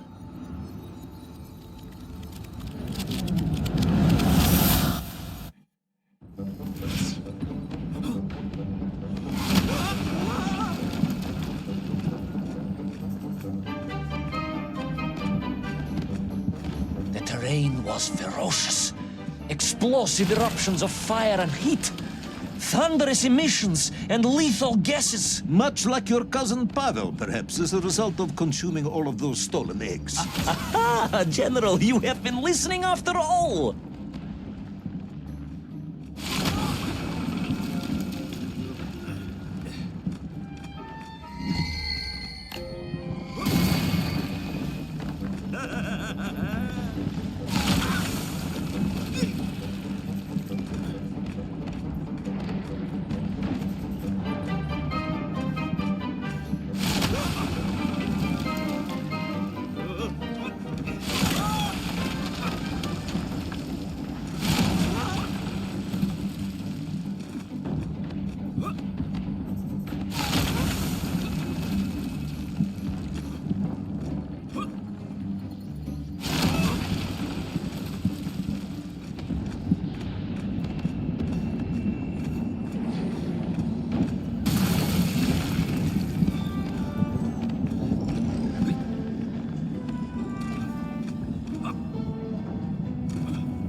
Agartha again? But why? You are stalling, comrade. The clock is ticking. Tick-tock, tick-tock! Of course! In a flash of inspiration, I understood. It was all wrong, you see, General. That we can agree on. We should never have gone to the center, because without Little Orpheus, Toll could not have become the tyrant he had. The rocket drill was his means to reach the world clock, but it was Little Orpheus that enabled him. And the time itself, the world clock itself, was determined to make matters right. With a little help from you, of course. Merely a simple pawn in a game played upon a cosmic scale, General.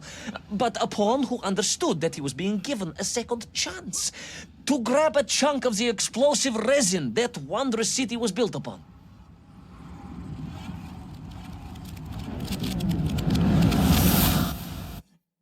And I was back. The mighty river of time roared past me, carrying the weight of the whole of history with it. Even for you, this is a stretch. Our time is almost up. I have to submit my report within the hour. Time, General. Time was nearly up indeed. That ancient and magical river that carried me along was surely moving inevitably towards some kind of end.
Enough.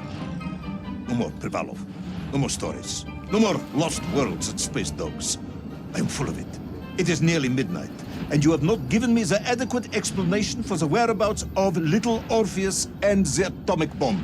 But, General, I am about to tell you what happened when I finally caught up with the villain Toll. I do not care, Tavarish. I simply do not care. You have worn me down, and it is time to call a halt to this. I bear you no malice, comrade. In many ways, I admire you, but time is running out. Yes, General, yes. Time. Because it was time itself that suddenly appeared to be on my side.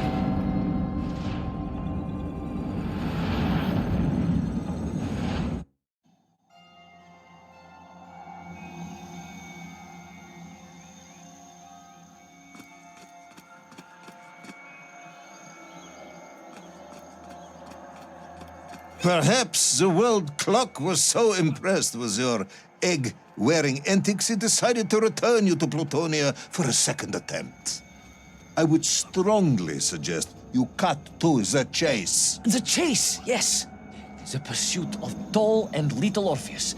I stood there with the resin fragment in one hand and the blasting cap in the other, and then, just like that, a clock began to ring. The world clock? No, General, an alarm clock. My Slava alarm clock, in fact, given to me by Auntie Marsha. The one who married the beef investigator. The very same. And the moment I saw that clock, I knew what I had to do.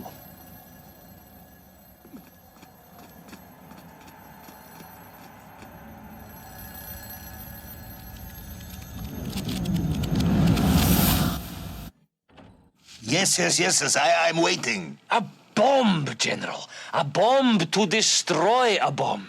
So, you decided to build a bomb, eh? A bomb to destroy Little Orpheus. It was a simple plan, really, General. Yes, you are very fond of your simple plans.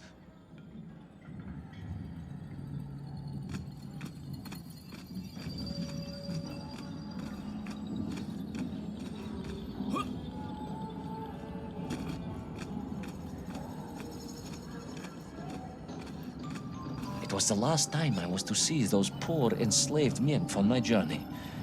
As they scurried in agitation around the base of the rocket drill, now a dreadful weapon of war in the hands of a madman, I was reminded of my mother. Your mother looked like a nymph?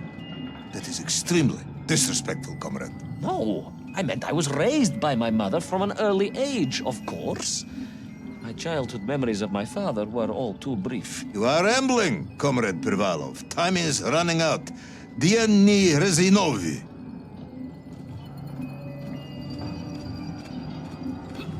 Time will run out for us all, General, will it not?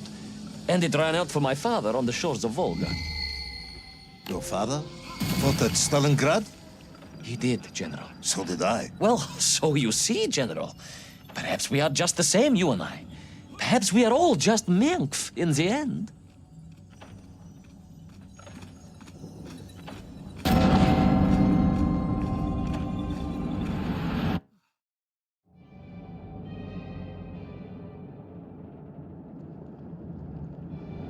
What possible use in the construction of a bomb could be found in the belly of a giant whale? Were you perhaps planning on using a worm as a fuse? That would be ridiculous, General. I would hate to undermine your otherwise entirely plausible account. You forget, General. The belly of the beast was full of shipwrecks. And on one of them, I was bound to find what I was looking for. Fuse wire. Comrade, yes, you'd forgotten all about the fuse until I reminded you, hadn't you? General, your cynicism is unbecoming to a man of your rank and stature.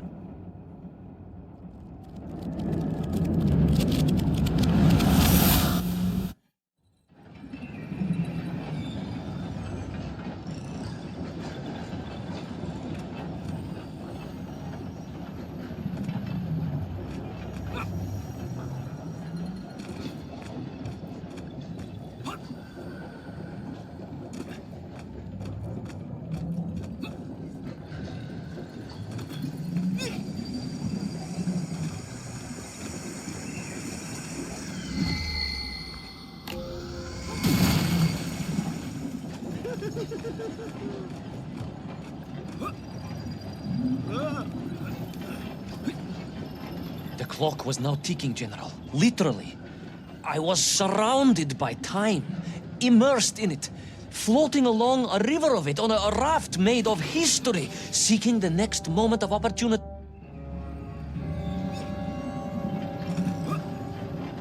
The clock was now ticking, General. Literally.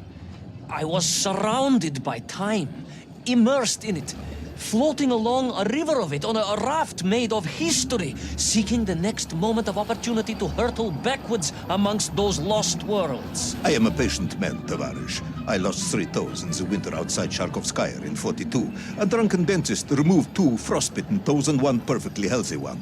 You may therefore consider me a man blessed with an uncommon level of endurance for discomfort. I hate visiting the dentist.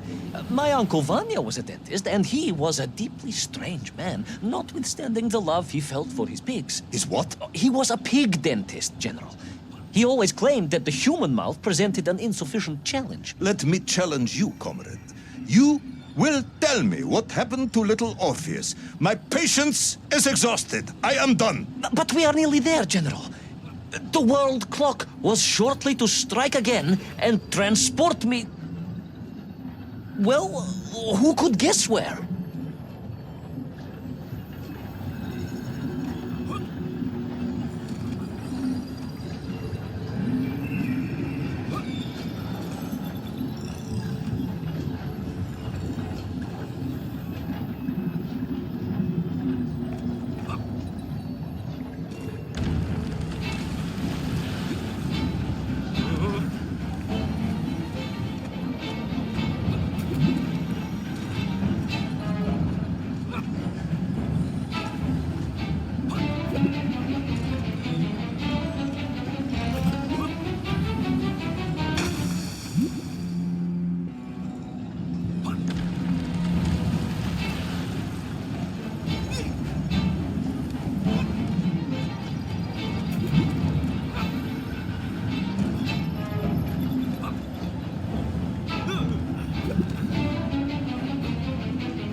And so to the ocean floor, and that strange submerged city, and those poor lost vessels. To find a shell case to hold all of my scavenged ingredients, the last piece I needed to construct my bomb. Ah, yes, I have been waiting for this. General? Time, Ivan Ivanovich. Whilst you have rambled on and on about it, I have simply bided mine. I am a patient man, as I have said. Yes, I don't feel I paid enough attention to the story about your toes. Do you have specially made shoes? Enough!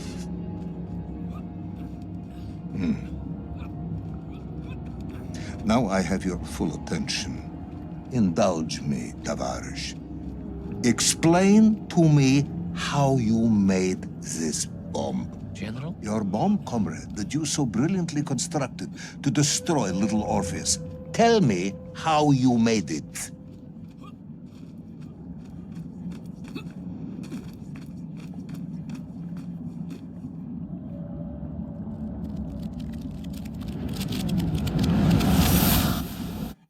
Well, In detail. The type of detail that should present no problem to a man who is actually capable of building a bomb, which I suspect would be an entirely different man to one who cheated on his entrance exams for the cosmonaut program.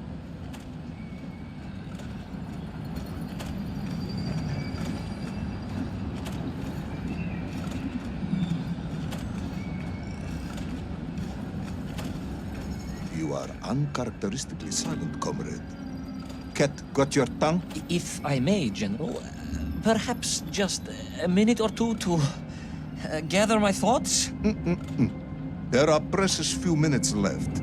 We have reached our conclusion, I think.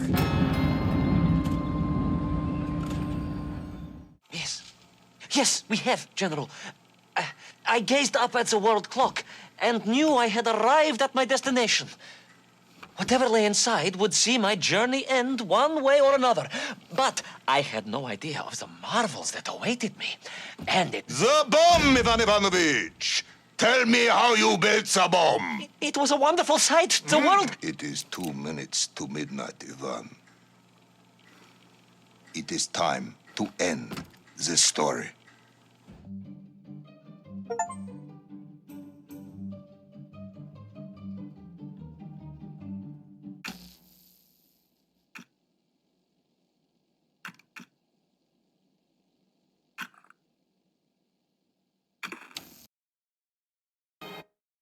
Let us recap.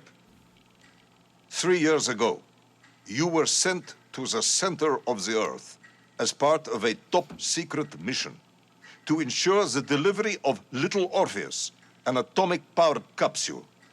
You promptly vanished until you casually wandered up to Molodiyozhnaya station 3 years later, claiming to have saved the world but lost Little Orpheus in the process. Is this correct? Yes, General, it is, but... You are charged with many crimes against the state, including desertion, lying to a superior officer, and sedition. Any one of these charges bears the punishment of execution by firing squad.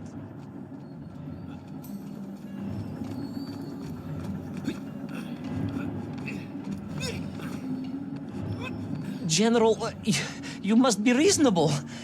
I did my best. It's all true, I swear. I swear upon the lives of my family. Oh, do you? Auntie Marcia and Uncle Vanya, the traveling tinker and the pig dentist, or perhaps Cousin Pavel, the criminal mastermind with the unhealthy taste for eggs. How stupid do you think I am, Comrade Devalov? Subdayu, it is all true. Maybe your toy maker, or was it watchmaker, father, who apparently taught you all he knew, despite being killed when you were less than 5 years old. I was a fast learner? You have precisely 1 minute to convince me not to summon the guards and have you shot on the spot. A minute? A lifetime. It's all I need, General.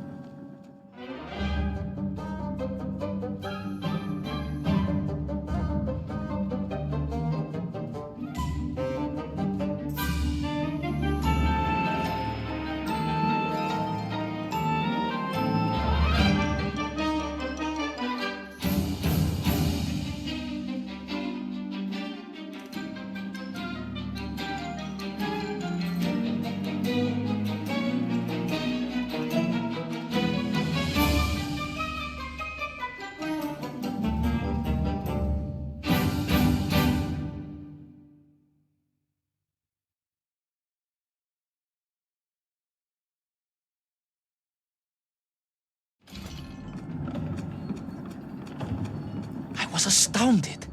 My father, I told you, I think I told you, he was a toy maker, and he often played with clockwork parts. Tavares. But this made all those childhood wonders pale into insignificance.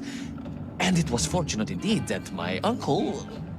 Vanya, the pig dentist? No, my other uncle, Sasha, had taken me mountaineering in the Urals during my childhood, for it was only by scaling these giant mechanical parts that I would reach Little Orpheus. Yes, I had been thinking that it seems awfully convenient that you were such an accomplished climber. I don't, however, recall any mention of this Uncle Sasha in your file. He was a very private He was man. a very unlikely man. That was Uncle Sasha's blessing and his curse.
Those great wheels and cogs clashed and boomed. The vast hands of all time crunching forever and ever around. Ivan Ivanovich. Pendulums and springs and great big wheels and tiny little wheels. Tavarish Privalov, stop! Though at least the Myenk were not here, especially as they seemed to infest the world below the surface. Myenk everywhere. Myenk. Many Myenk aplenty. Myenk. You are babbling, comrade. Enough.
But where was Toll?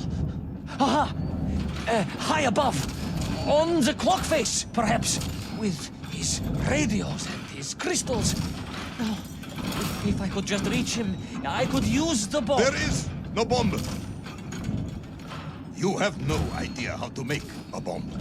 You have no idea about how to do anything one might actually expect of a cosmonaut. It's the bomb? Ivan Ivanovich! General? Time is up.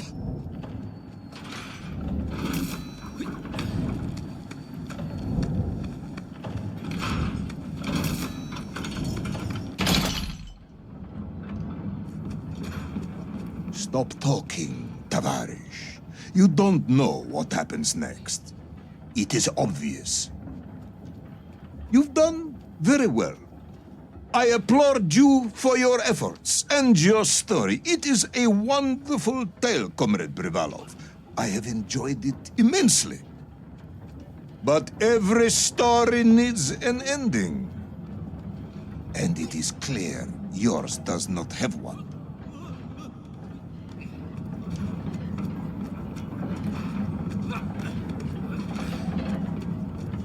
I just need more time. I think that even if I gave you all the time in the world, it would not be enough. No, General. I can do this. That is, I remember what happens next. I just need to catch my breath and compose myself. We both know how this story ends, comrade. But Little Orpheus, you haven't heard what happened. We will find out soon enough. You will be executed, and another expedition will be sent. No, you cannot. You cannot. We must never go back. You don't understand. Make me, then. Make me understand. I am a kind man, although you may not believe this. I do not want to have you shot. So help me. Make me understand. Tell me what happened to Little Orpheus.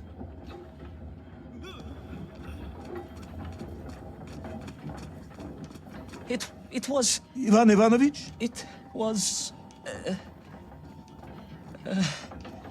It was. No. I'm sorry, General. I'm sorry, I have no idea. You are right. I simply cannot think what happened next. It's just a blank, General. There's nothing there. I am very tired, you see. Comrade Privalov. Ivan. You're right. It's over, General. Perhaps you would be so kind as to write to my mother for me. Of course I will. You are a kind man, as you have said. And, General, Yes, Ivan. was it a good story? Oh, yes. It was an excellent story. Thank you, General. I am just sorry I couldn't give you an ending. Unless... General? Quiet, Tovarish. I am thinking. Unless...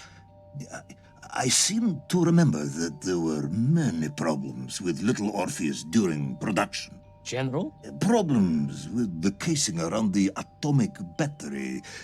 Concerns. Concerns, General? Yes, concerns. Unlikely though that might be. Yeah, it seems if I remember that it failed to secure properly. A sharp blow could spring the hatch and expose the fragile casing of the bomb to any would-be vandal. I'm not sure I follow you. A resourceful yet forgetful hero might, one would think, take advantage of that fact. But how, General? Where would I find something to strike it with? The son of a watchmaker would easily find something within a giant clock mechanism that resembled a hammer, surely. A hammer? Why, yes, General. I do remember now. I grasped the hammer-shaped thingamabob. Let's just agree it was a hammer, Ivan. Yes, of course. Let's do that. I recovered my senses, shook my head, and looked about me. In my distracted stupor, I had climbed further up the tower than I ever thought possible. In front of me was the clock face, and I gazed out through it at the sheer expanse of history.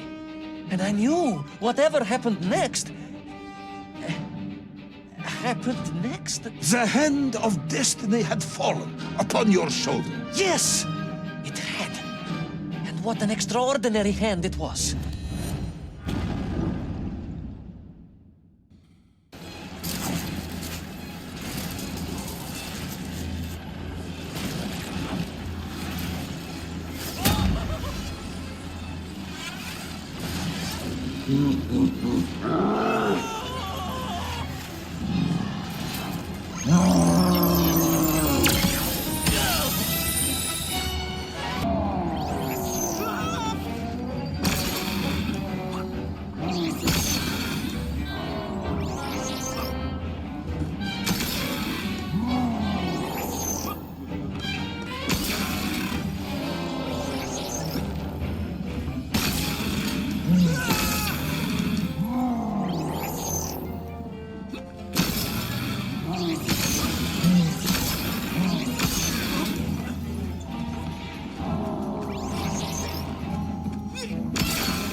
And so, Toll was defeated. Little Orpheus destroyed, the bomb lost forever. Not just that, General. In that moment, time sprang back to its proper shape, and I found myself once more in Plutonia, the start of my journey. But the wound in the interior sky was gone.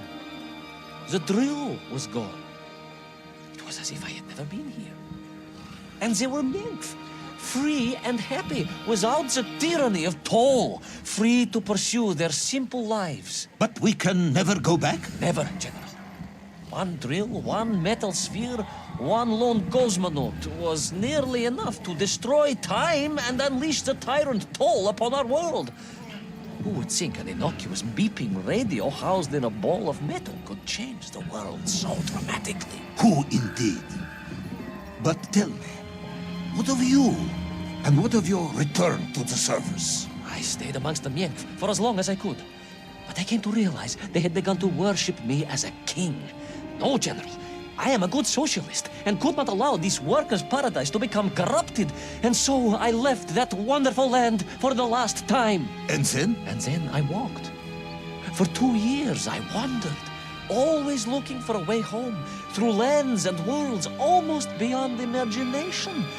Until one day, I emerged, blinking into sunlight, and realized I was home. Until one day I emerged, just like that? You just found your way back to the surface? Well, General, it was a little more complicated than that. There were great obstacles to overcome and terrible challenges to face and incredible lands to explore. Enough, Ivan. Little Orpheus is lost forever. The interior is sealed. You have returned with a story of socialism, triumphing over incredible odds. It is, as I said, enough for one night. Enough for my report, at least. General, if I may... Comrade Ivan Ivanovich Privalov, you are found guilty of all charges brought against you and sentenced to execution by firing squad. However, having listened to your story, I believe you are quite mad.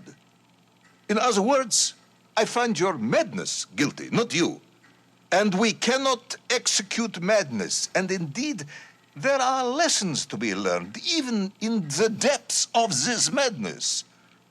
Perhaps the Americans were right to send the chimp after all. So, General? Get out of my sight, Ivan.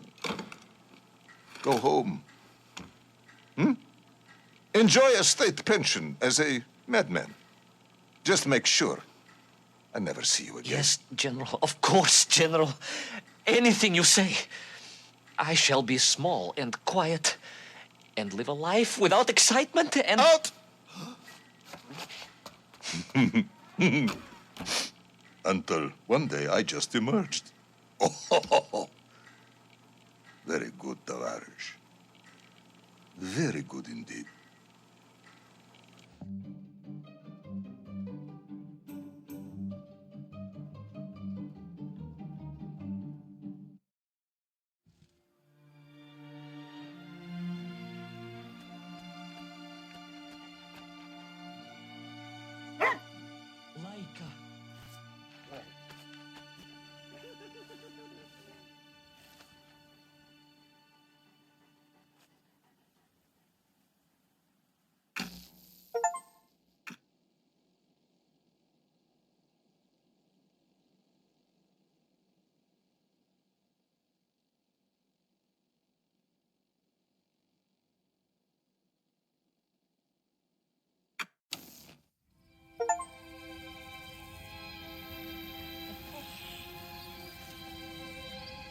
Who's the best space dog?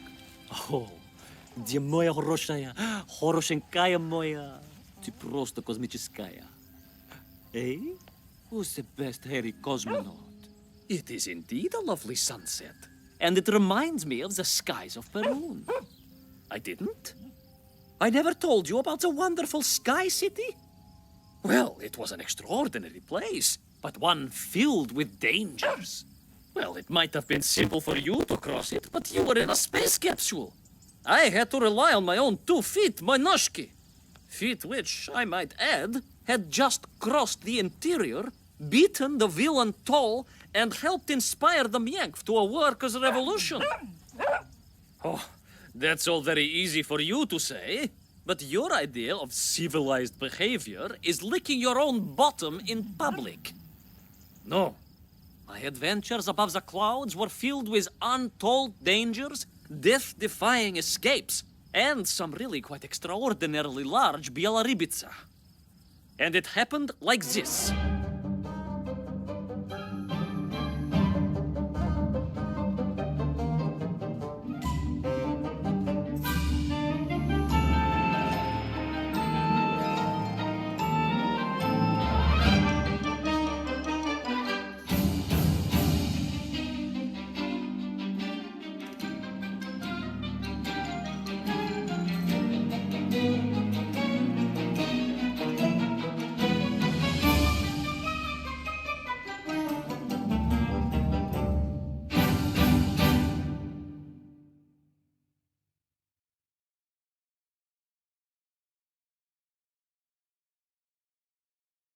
Weeks had passed since I left Plutonia, and one evening, exhausted, I simply fell asleep at the foot of a strange windmill.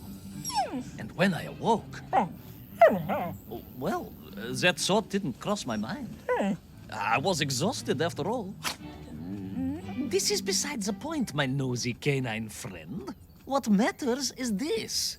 When I awoke, the windmill and the ground around it had been carried high into the air. What magic was this? Что за магия? As unlikely, perhaps, as a suitcase-sized dog orbiting the center of the Earth for many years. Quite.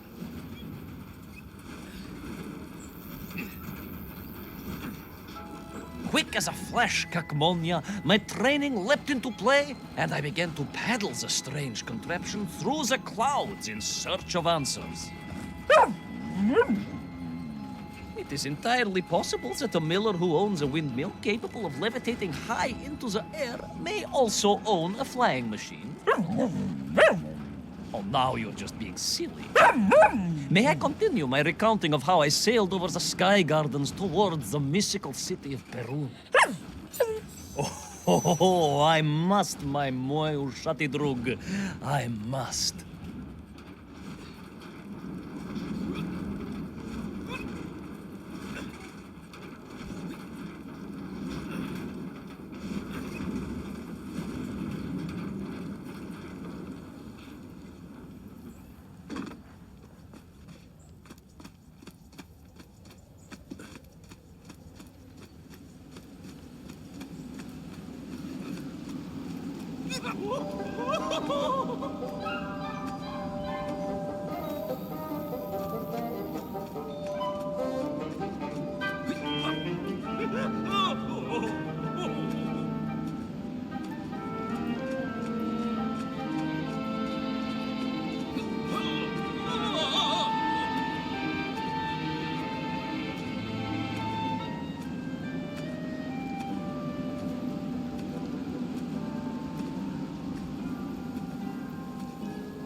What powerful emanations! What mighty gusts!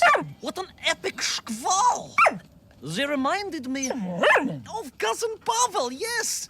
But whereas his rearward zephyrs could curdle milk and tarnish the teaspoons, these magical wafts only serve to carry me aloft and onwards.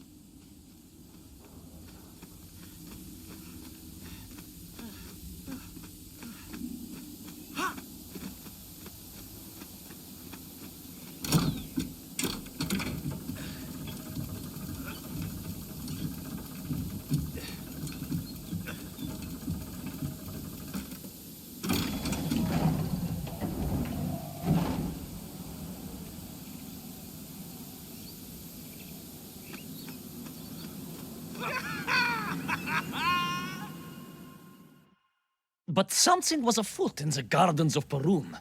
This horrid muck staining the surfaces and making my nose curl. Yes, it was positively pavilion in scent. But it did not belong here. I think I once told you of Auntie Masha's passionate encounter in a cable car with the manganese entrepreneur from Chiatura. Now, Auntie Masha told me that there was a disagreeable stain and smell all around those factories and smelting works. Our industry is not without its dangers. Could it be that the once bucolic gardens of Perun were being corrupted by unchecked pollution? After all, science is a double-edged sword, my bristly confidant. Consider Zemikhov. Of course. I apologize. Прошу прощения. Two-headed dogs is perhaps a rather insensitive analogy, but not without justification in this instance. I have seen the blemished lands around Norilsk, but I could not believe that I would find such pollution here. But this was nothing to the true horror of what was shortly to unfold.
That terrible Strashnaya machina, spewing its poison into the air, had created a monstrous thing. A being. A malignant spoiler of the noble and pure. And it had taken on the form of its prey. Well, of course. No, конечно, I was the prey. The citizens of Perun had clearly long since fled the evilly sentient smog, but I inadvertently wandered into its lair. Oh, I know. Misfortune seemed to dog... Oh, sorry, I do apologize. To follow my every footstep. But no time to ponder, no time to bemoan the hand that fate had dealt me. No, all that was on my mind was escape, конечно.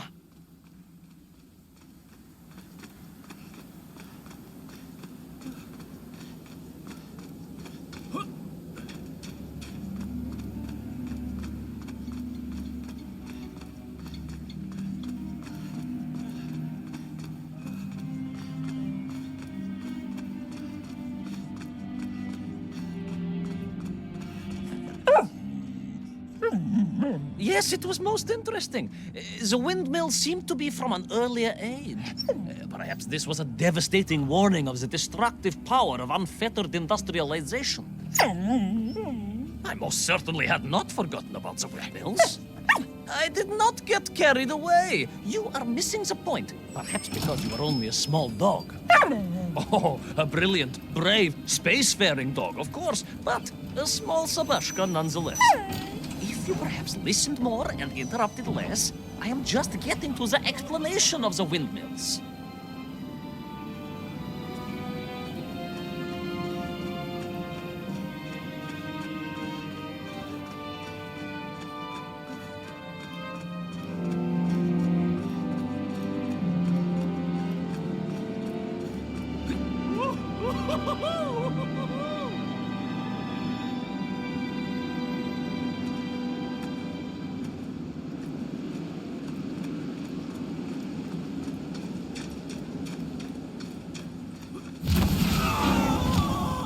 My stinky nemesis was back. But more interesting was the change in the city.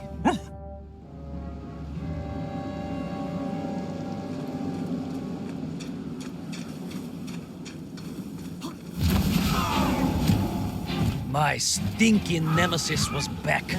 But more interesting was the change in the city. The windmills were fading out, clearly obsoleted, mothballed, relics. Instead, a sense of an obsession with power was apparent. Vast engines, terrible machines, ever hungry and reliant on the rapid consumption of fuel, the production of toxic fumes and choking gases. Pride, my pushisti compadre, pride, ambitia, ambition, the dark side of science. Zemechov's had too many. Oh, don't be ridiculous, dog. Only a Durak with the intellectual capacity of a ringworm would think windmills are in any way harmful.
Of course, you never had much of a chance to travel. Sarcasm doesn't suit you. You don't have the tail for it. You do, at least, have a tail. Mind you, family gossip maintained that so did Uncle Rabliem. Although it was apparently little more than a stub, and a source of considerable discomfort and social anxiety for him. The question of whether or not Uncle Rabliem wagged his stub is very much off topic.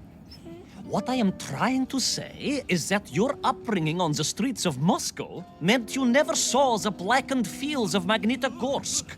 The sacrifices made by the valiant citizens of that industrial heartland, as they drowned in their own blight, even as they powered the state forwards. I was reminded of Magnitogorsk as I wandered through those fields of pipes and foundries. And I wept for the loss of innocence that so often goes hand in hand with progress.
Indeed!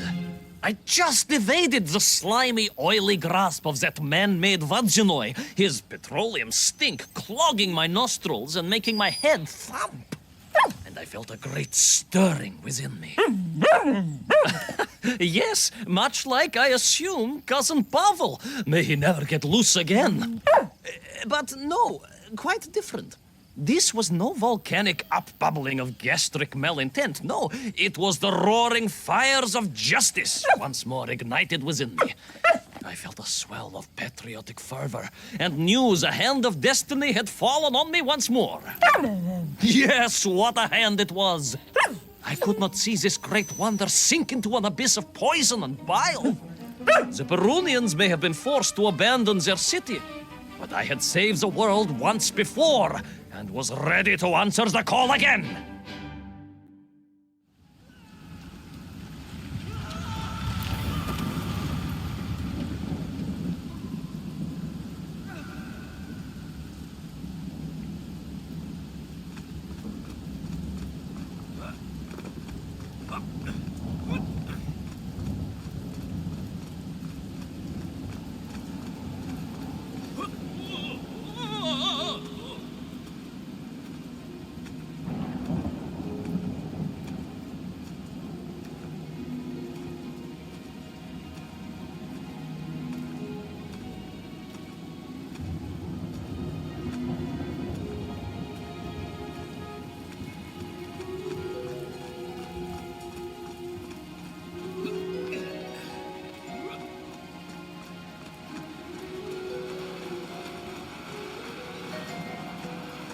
What strange metal Bielaribitsa clearly designed to swim through the air? I was amazed. And there was more.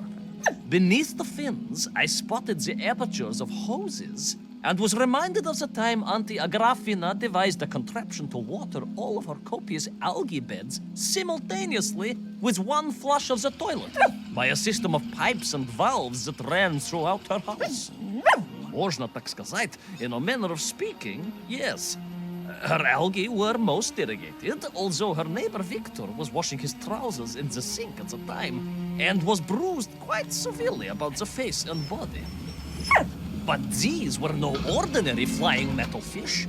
They were designed to expel air, fresh air, and push back the polluted clouds.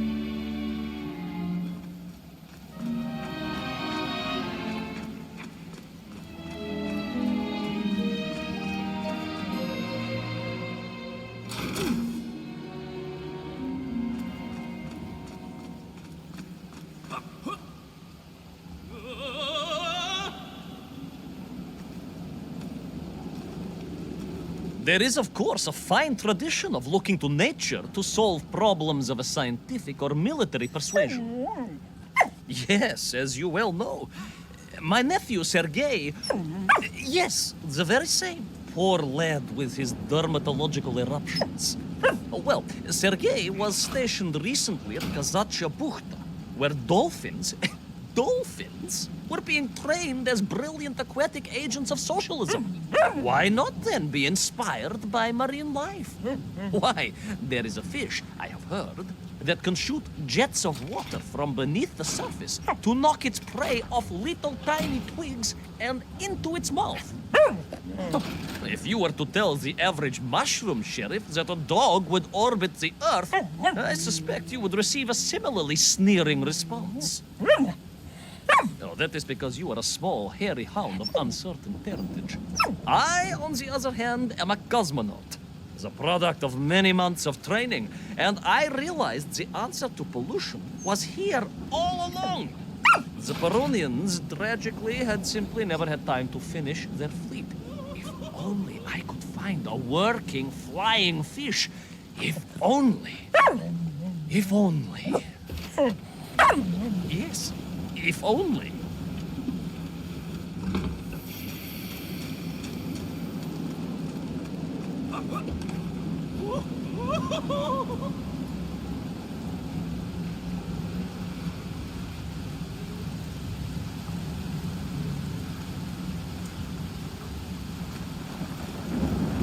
It made perfect sense, of course.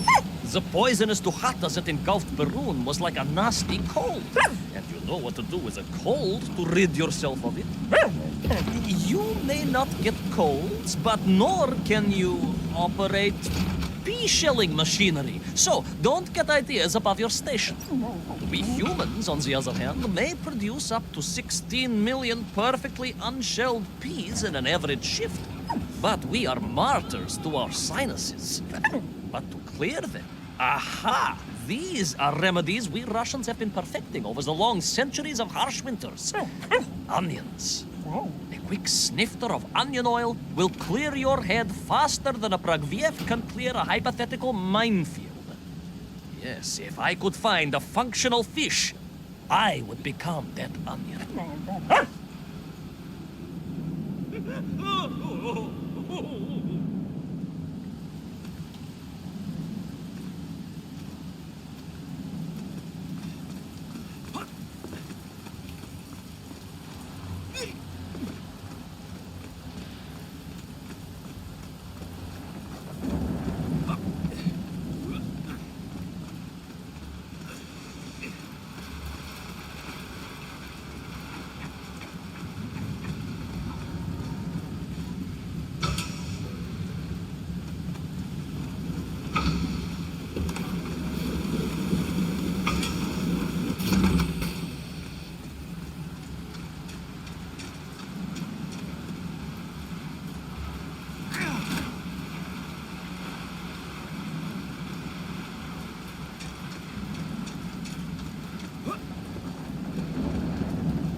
Close.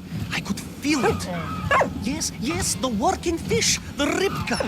I could feel I was at the heart of Perun, and my noxious pursuer had renewed its chase with a terrible vigor.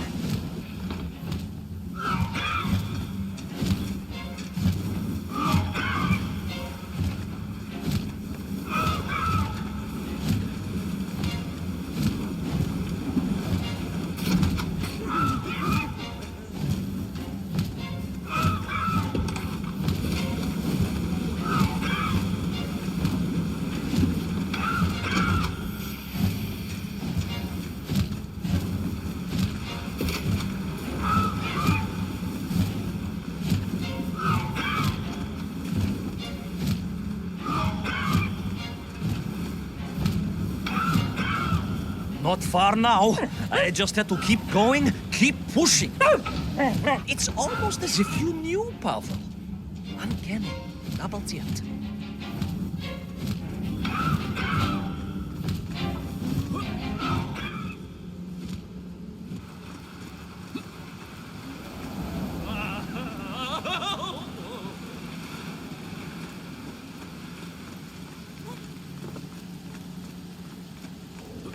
There she was, a beautiful sight, her scales shimmering in the sunlight, her fins poised for action, her onion cannons primed for a great aerial conflict unseen in the annals of human endeavor.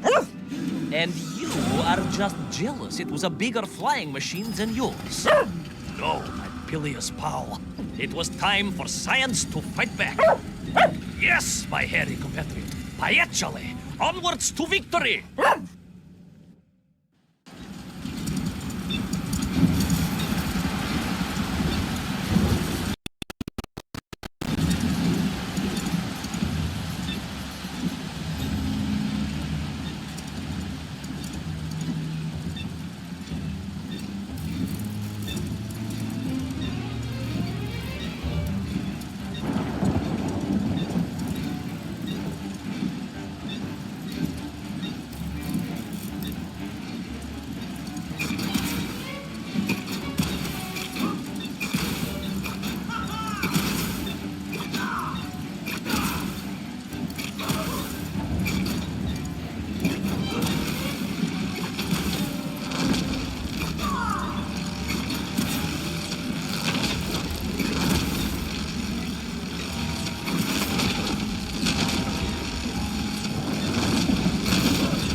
It was a miracle.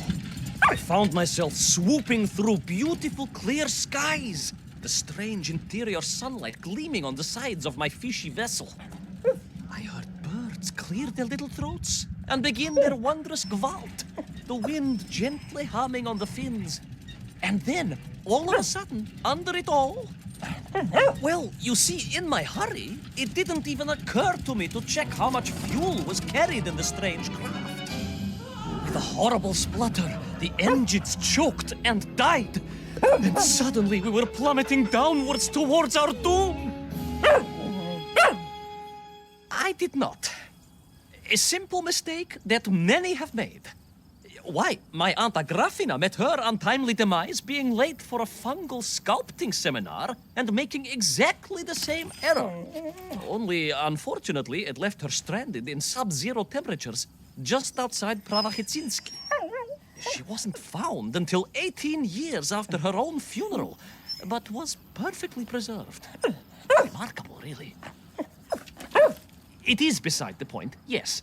So, there I was. My fabulous ship had become a terrible prison. I was hurtling to my almost certain death. My triumph turned to tragedy. But then... well, you know what happened next. Even so, moi magnati drug, that is a story for another time. A most extraordinary story, of course, filled with dangers and wonders, and canals, and invasions, and strange doorways to other worlds. But perhaps too long a story for now. Yes, indeed, my canine tavarish. Time for soup. Auntie Agrafina's famous borscht. Coming? You know, I think you really did have the happier time in Peru. The benefits of being a suitcase-sized dog in a little space machine, perhaps. Yes, the correct term is indeed capsule, as I told the general once. Why, a letter just the other week. He's thinking of retiring, he says. Yes, and moving to Bashkiria to nurture bees. Bees? It surprised me too. I thought if animal husbandry was to be his passion, it would be a large, manly animal like elk, or bears, or a caban. Perhaps the bees he is thinking of are particularly militaristic. Or stingy, yes. Did you want bread with your soup? In which case, there's half a tin of old beef you could also finish.